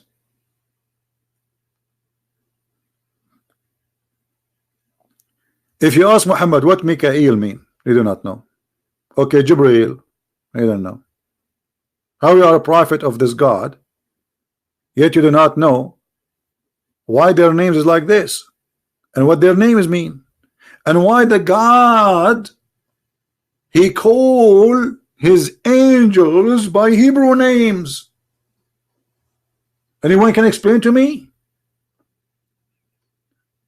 why the God of Islam, who speak Arabic, who write Arabic, and Arabic is written in his throne, why he is using Hebrew words to call his angels in the Quran?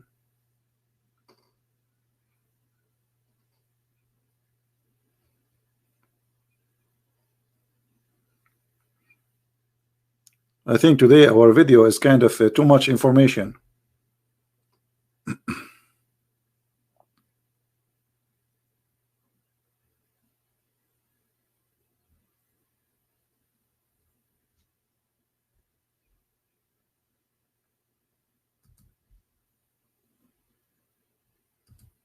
Right?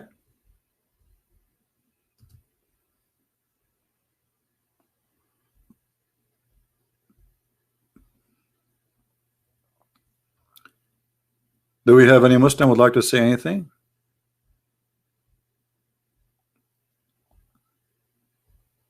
It's obvious. Muhammad, he stole all those names, and those names have nothing to do with Muhammad, and by stealing them he got himself busted again. He proved to us that he's a liar, because those names, they don't fit even with his religion, and we said that millions of times. Like now, actually, if I ask a Mohammedan, okay, who is Israel? He will not know.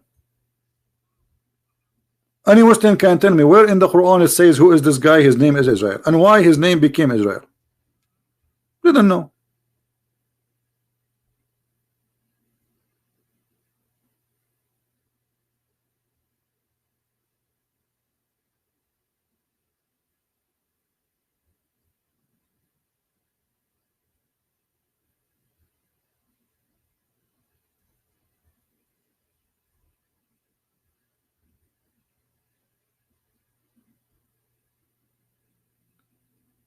Any Muslim can show me what this name mean and where this name is coming from? They don't know. What a cult. This is the kind of a cult. They knew nothing about anything, but yet they claim that Allah is all-knowing.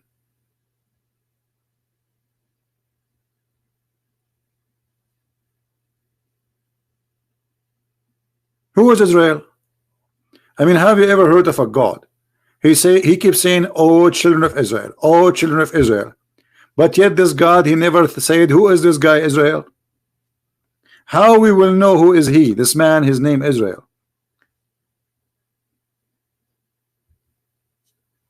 Shouldn't the one who taught Muhammad about Israel tell him who is Israel?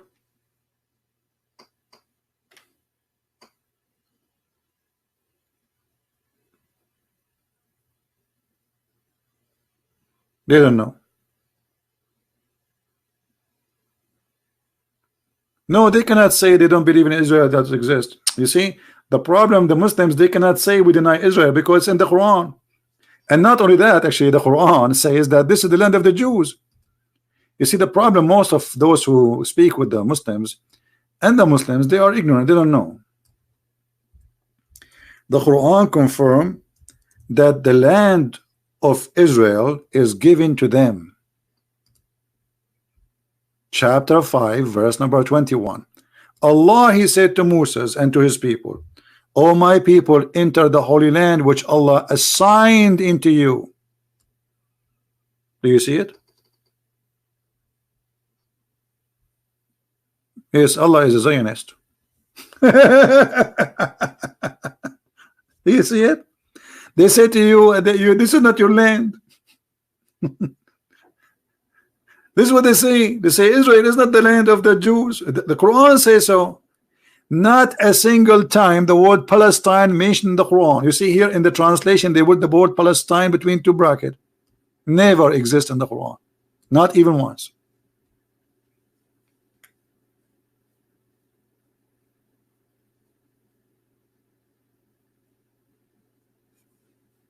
Once I was doing a seminar in the Philippines, and the guy, he stand up, he says, "I heard that you support the Jews." He's upset from me. He's a Muslim, Mohammedan. I said, "What do you mean I support the Jews?" He said, "You keep saying that this is the land of I saw in your book it says that you are saying this is the land of the land of the Jews." I said, "As long as you saw my book, didn't you see why I said that?" He said, "No, I don't see the reason why." Prove it, prove it. So okay, open Quran chapter 5 verse 21. He said, "Okay, you read it for us." I said, "No, you read it for me." He said, "You read it." I said, "No, you read it," because I want everybody to laugh. So he opened his phone and he started reading, and I said, "Okay, read it from number 20 and 21 and 23, 22, 23, 24, and tell me what do you think." So he started reading, and then he said to me, where it says. I said, "What's wrong with you? It's in front of you. Isn't it Allah?" He says to Moses to order his people to attack and kill those who they are living there, and they said to him, "We will not attack it, we will not enter it. Let your God fight with you."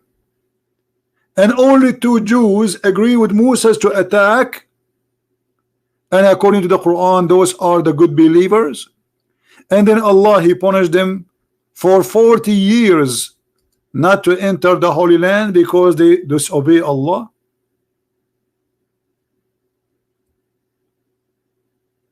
And then he looked, he said, "Yeah, it says that." I said, "So why you are saying I support the Jews? It's Allah who support the Jews." Any comment?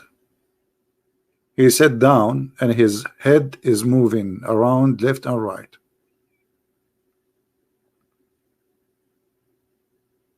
And then I continue explaining. I said, "This is an example of ignorance.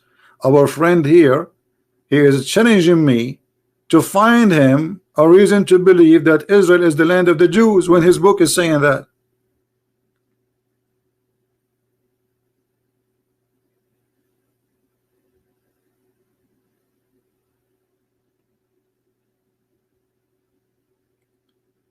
And then here again, by the way, if you ask Muslims, you see all those names get Muhammad busted.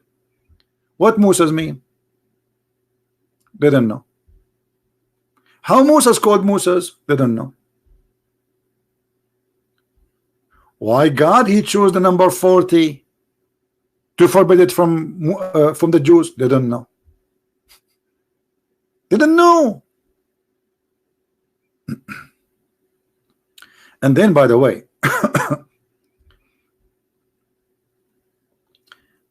the verse after it, which is very funny. I mean, this Quran is a funny book. I mean, look, here we are talking about Musa's. Suddenly, we go back to speak about, tell them the story of Adam, Kabil and Habil. Okay, what they did? They offer not sacrifice, they offer Qurban.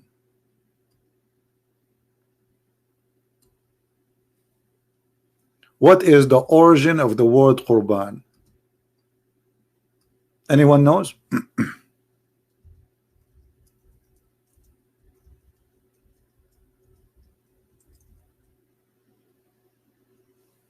Who is a Muslim can tell us where this word is coming from? What Qurban?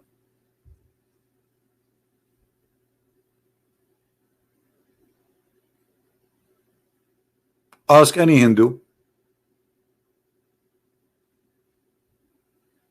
He will tell you we practice Qurbani.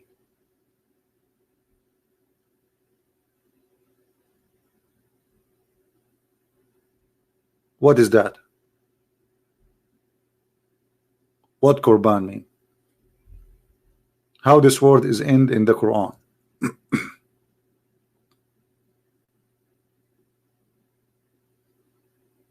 Any Muslim?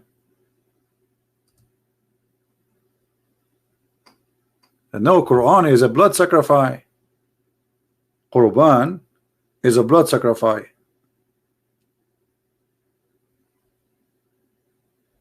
Qurban, you never heard the Indian people say Qurban, Qurban?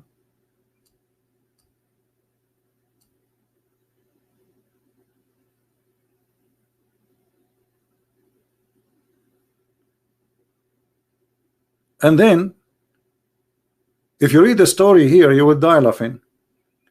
Anyone remember the story? Who remember the story about the children of Adam and Eve? You know what happened? Anyone remember?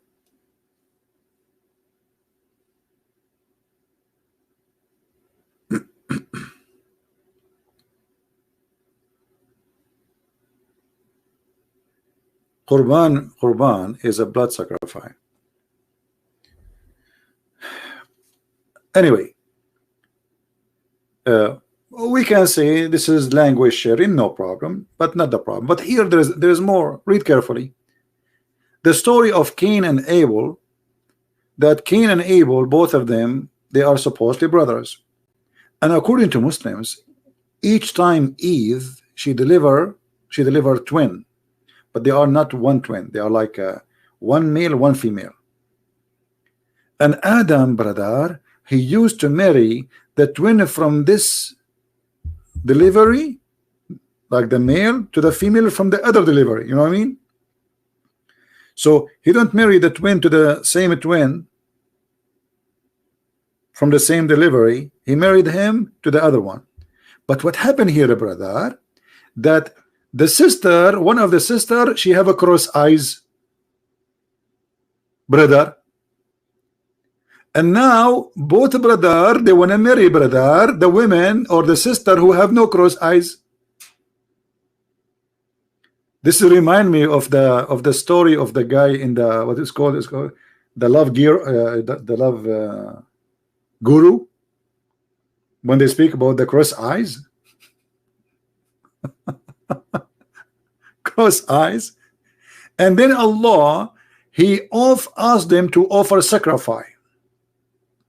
Actually, why I'm showing you this? I mean, let me show you the reference. So because they would say, hey, he's lying. It's not true. Where you got this from? A liar. He's a liar. Let us see. 522.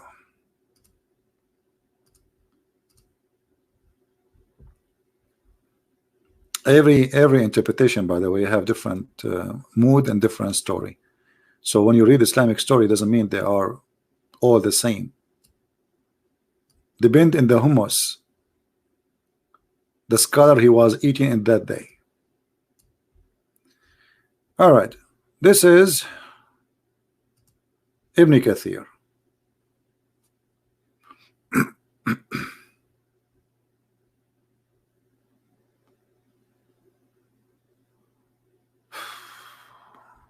Where is story here?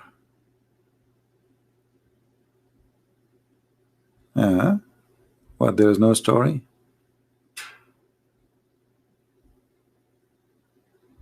Look like Ibn Kathir, he ate it. I know. Well, it's 27, 527. So where it is? This is 5. 27 here. Okay. All right. Tell them the story of the brothers of sons of Adam. What happened?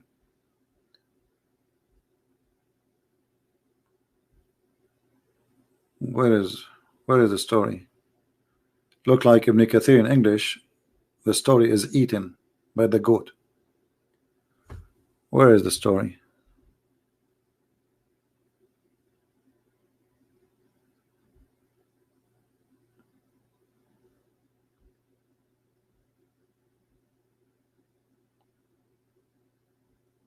He is talking about killing, but they are talking about the sacrifice. What is the sacrifice?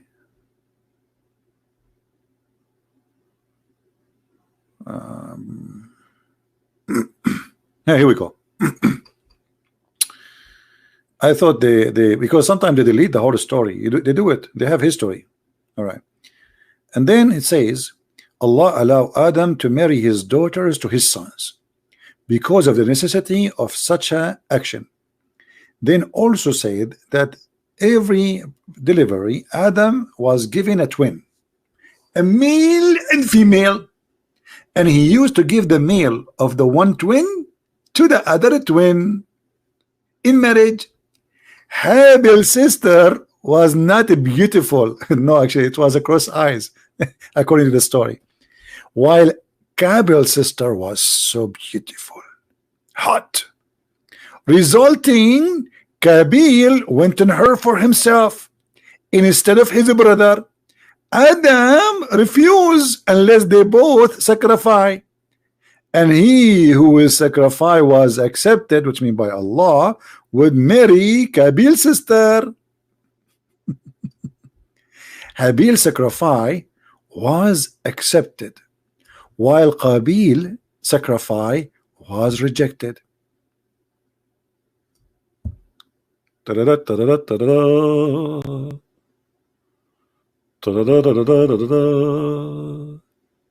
then he says, and that's what Allah told us about the occurred.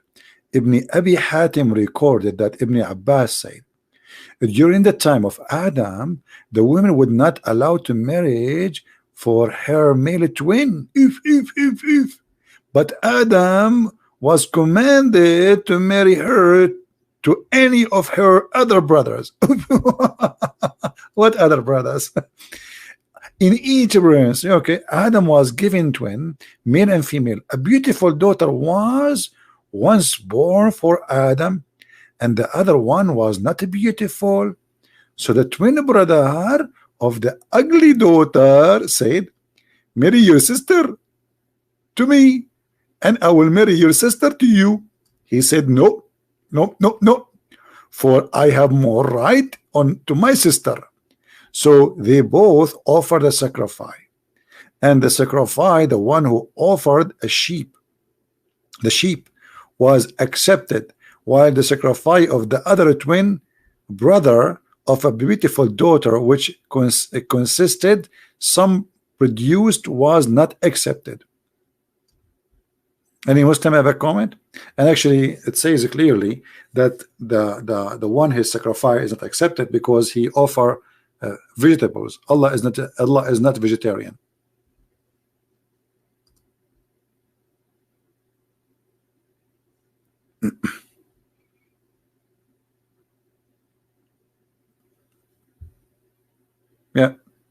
So if I want to get a beautiful girl, I will offer Allah a nice barbecue. I know now how to get. I know how to get to Allah through His stomach. Allah is not a veggie God, is He? If we go to different interpretation, just to give you another example of this madness cult.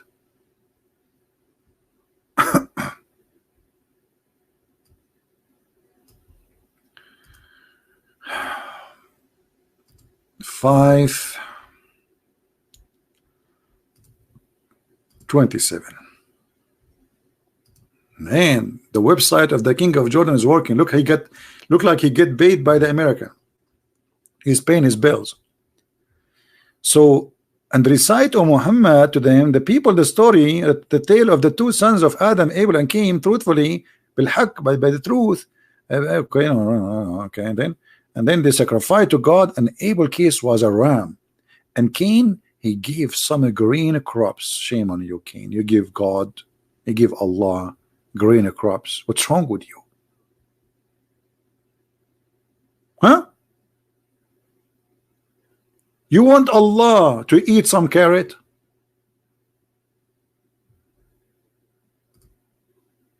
I mean, look how cheap he is. He went to the field, he got some carrot and some zucchini, and like he put them in the front, and Allah, he can eat him. Allah, he like barbecue. Yummy, yummy. Ribs. Give me tips from the ribs. So Allah, he took the ram. Muslims, why Allah, he took the ram? He did not take the vegetation. Anyone knows? And the funny, the Muslim, they say Christianity is a pagan cult, believe in sacrifice, blood sacrifice. Here we go, your religion saying the first sacrifice ever happened by Allah and Adam children, since Adam.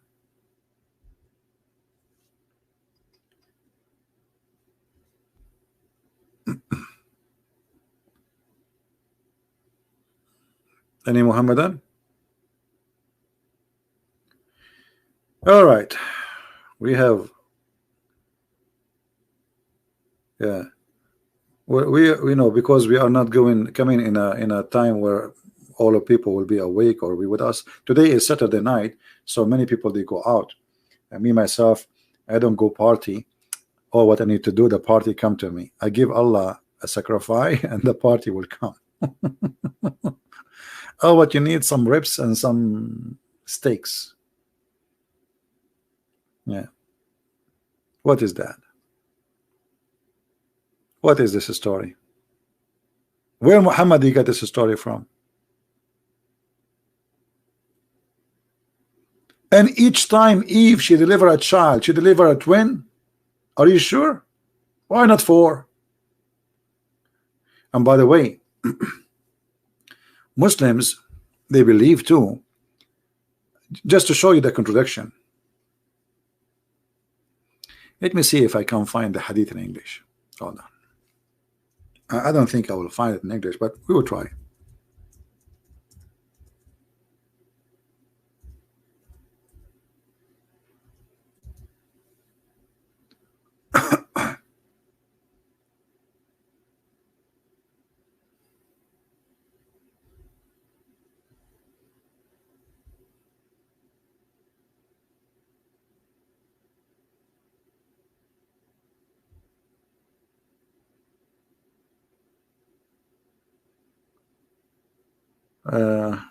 Anyway, I will tell you what the hadith is saying, because I'm not sure if I will find it in English. That according to Muhammad, Eve, each time she carry a child, she lose the child, and then Shaitan, he told her, if you want to keep your child, you have to keep him, you have to name him by my name. So she named him Al-Harith, and this is how he sacrificed. Where is this story? Let me try something else. Hold on.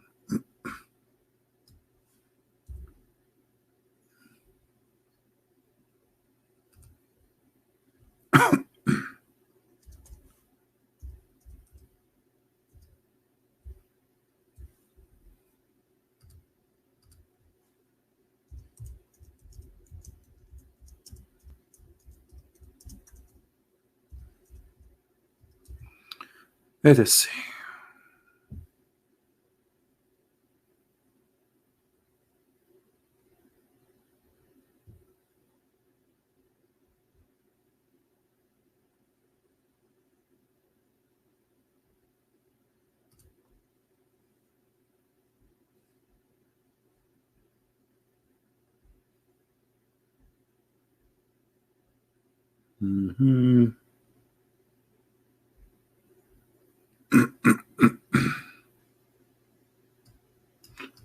All right, let us see this one.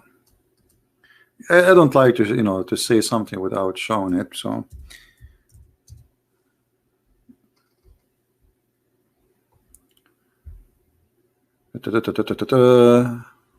no, no, no. Man. Okay. We can show it in Arabic, but I prefer to show it in English so people will see the madness.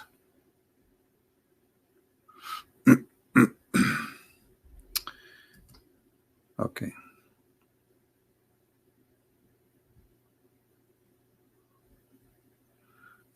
Let us try something else.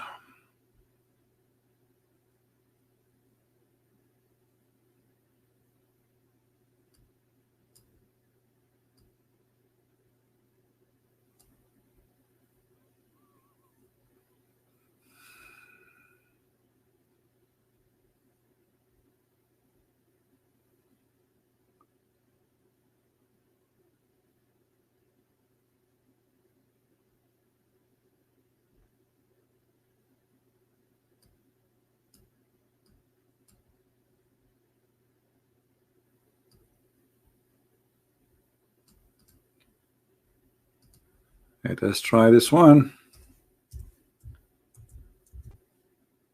Here we go. Finally, we found it. I apologize, it took me some time, but the Prophet said when Hawa is Eve. Hawa, you see here the Arabic name for Eve is Hawa. Hawa. So when Eve, each time she carry a child, Iblis come to her, and her children would not live after birth. So he said to Hawa, to Eve, call him Abdul Harith. Abdul al-Harith. Al-Harith is the name of the Shaitan. So she named him Abdul Harith, and he lived.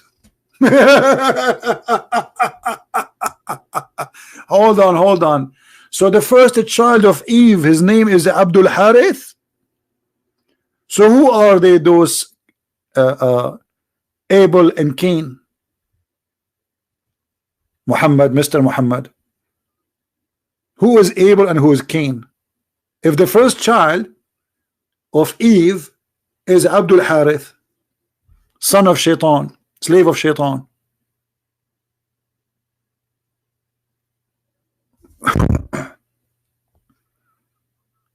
Anyone?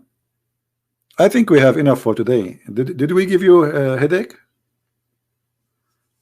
Did you guys get headache?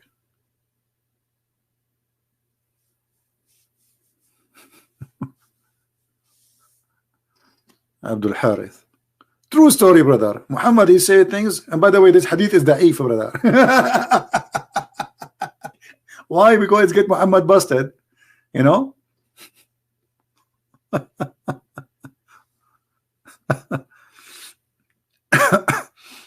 Well, my throat hurt really. I'm not going to continue, but I wanted to share with you a good time in Saturday, and I know that's already it's a Sunday in Indonesia. I hope you guys are having a good time and learning, and I pray that's whatever we hear today is not for entertainment. I'm not doing what I do for entertainment. You see, I want every one of you will be, and like a irresistible force of knowledge and faith to fight the devil and his lies. I want every one of you, and I pray that all of you will do way better than me, and you will know way better than what I know. And that's why I share my knowledge. So, because knowledge is power, and if we use it in the right way, in the right direction, it can be amazing power. I wish I can stay and maybe talk for 24 hours. There's a lot of things to share. I mean, it's endless. I don't know. Actually, I shared nothing about Islam yet, because most of the time we focus on things which is easier to prove a point. Like, we want to show a Muslim that the Quran have contradictions. You know what I mean? So we focus on things which is easy and clear, and they can't play too much games with it. But this is not really what we know about Islam. There's a lot more. I did not even share 1 to maybe 1 million of what I know about this cult. So this cult is very easy to defeat, but you will not be able to do anything with it if you do not know what this cult is about. It's the same as many problems we have today in our life. Our ignorance is our problem. The Bible says, my people have been destroyed because of their ignorance. Everything you do in your life is going to hurt you if you are ignorant. You see, even your divorce, even your marriage, even your investment, if you do not know the right wise decision, if you make an ignorant decision, it's going to be very costly. People lose their life, people lose their worth, their health, because of their ignorance, mostly. So ignorance is our enemy. It's not the Muslims. Ignorance is our enemy, both of us, Muslims, Christians, Hindus, everybody. Ignorance. We got a guy, he claimed to be a prophet, and then through centuries nobody dare to question this man. Nobody dare. This is the problem. I mean, even if somebody, he don't believe in him, he will not dare to open his mouth. Terrorism.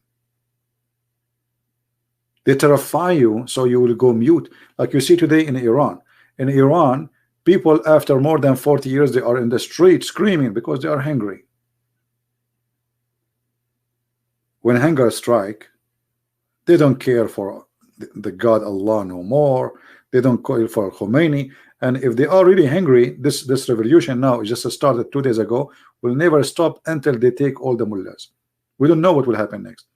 But this is dependent on the hunger. Why we want to wait until we are so hungry and dying to make a revolution? Revolution starts from now, by learning, educating ourselves, so we will not suffer from hunger. So we will not get a guy, he put some stuff in his head and he tell us, in the name of God, in the name of Muhammad, I order you. We don't want somebody to replace Muhammad and to take advantage of our money, our life, and our women, as Muhammad was doing. That happened in the past, and that is happening today. In the name of God, somebody controlling you, somebody taking your money, your wealth, somebody fooling you. In the name of God, somebody scaring you to make you go in direction which is not right. God, my friend, he wants to save you, not to use you.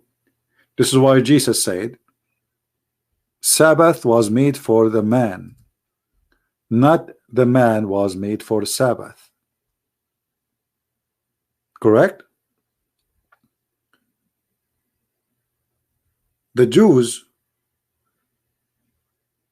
they took the word of God and they took the law which they received from their prophets, and they tried to make the law more important than the man itself. The law was made for the man, not the opposite. God, he do not need Sabbath. He do not need your Sabbath. He do not need your donation. He do not need your ritual. He do not need even your prayer. It's you who need it.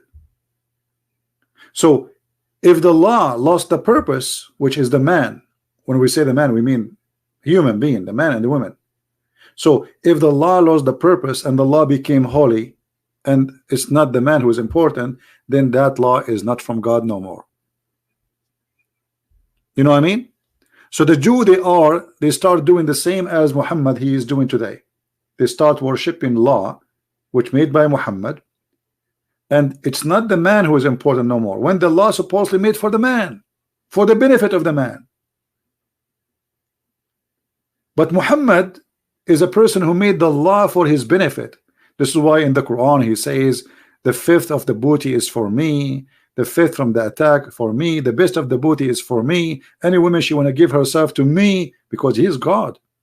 So Islam from the beginning is made for the purpose of one man, not the man. One man, his name is Muhammad. So everybody praised this man, even he changed his name from Qatham to Muhammad, which means the praised one. So Muhammad, he replaced God by himself. He made himself equal to God. Actually, he made himself God on earth. Whatever Muhammad he say, you obey, the Quran say. But Muhammad is a very bad person. How we obey a bad person? Even the Quran confirmed that. So Muhammad, he want you to call your son Abdul Harith, the slave of Satan. So it's up to you to choose to be Abdul Harith or the servant of the Messiah. Thank you very much for being here today with me. Don't forget to download the video and share it with your friends as soon as it is ready. And don't forget to subscribe to our other channels if you like to join us when we are live on air, because we are doing more live podcasts in the other channels. Today, just because of the weekend, I'm doing it here, but we will go back and do it in the other channel. So thank you. May the Lord bless you. The Lord is my provider with wisdom, courage, and knowledge, and even the bread I have in my table. I'm very thankful for my Lord, for he said, not only by bread the man he live. We live by the bread, yes, but not only by the bread. Those who live with the bread, they die with the bread. But those who live by the word of the Lord, they will never die. That's why the Messiah said, the one who drink from my water, he will never go thirsty. The one who listen to my words, he will never see death. And the death he is talking about, that you will be away from the mercy of the Lord, and you will not be in his kingdom. So we pray that the Lord will be with us, save us from every evil, and he will open the eyes of the Mohammedan so they can see the truth, and the truth will set them free. Thank you very much for being here. Christ is Lord, Islam is false, and see you soon.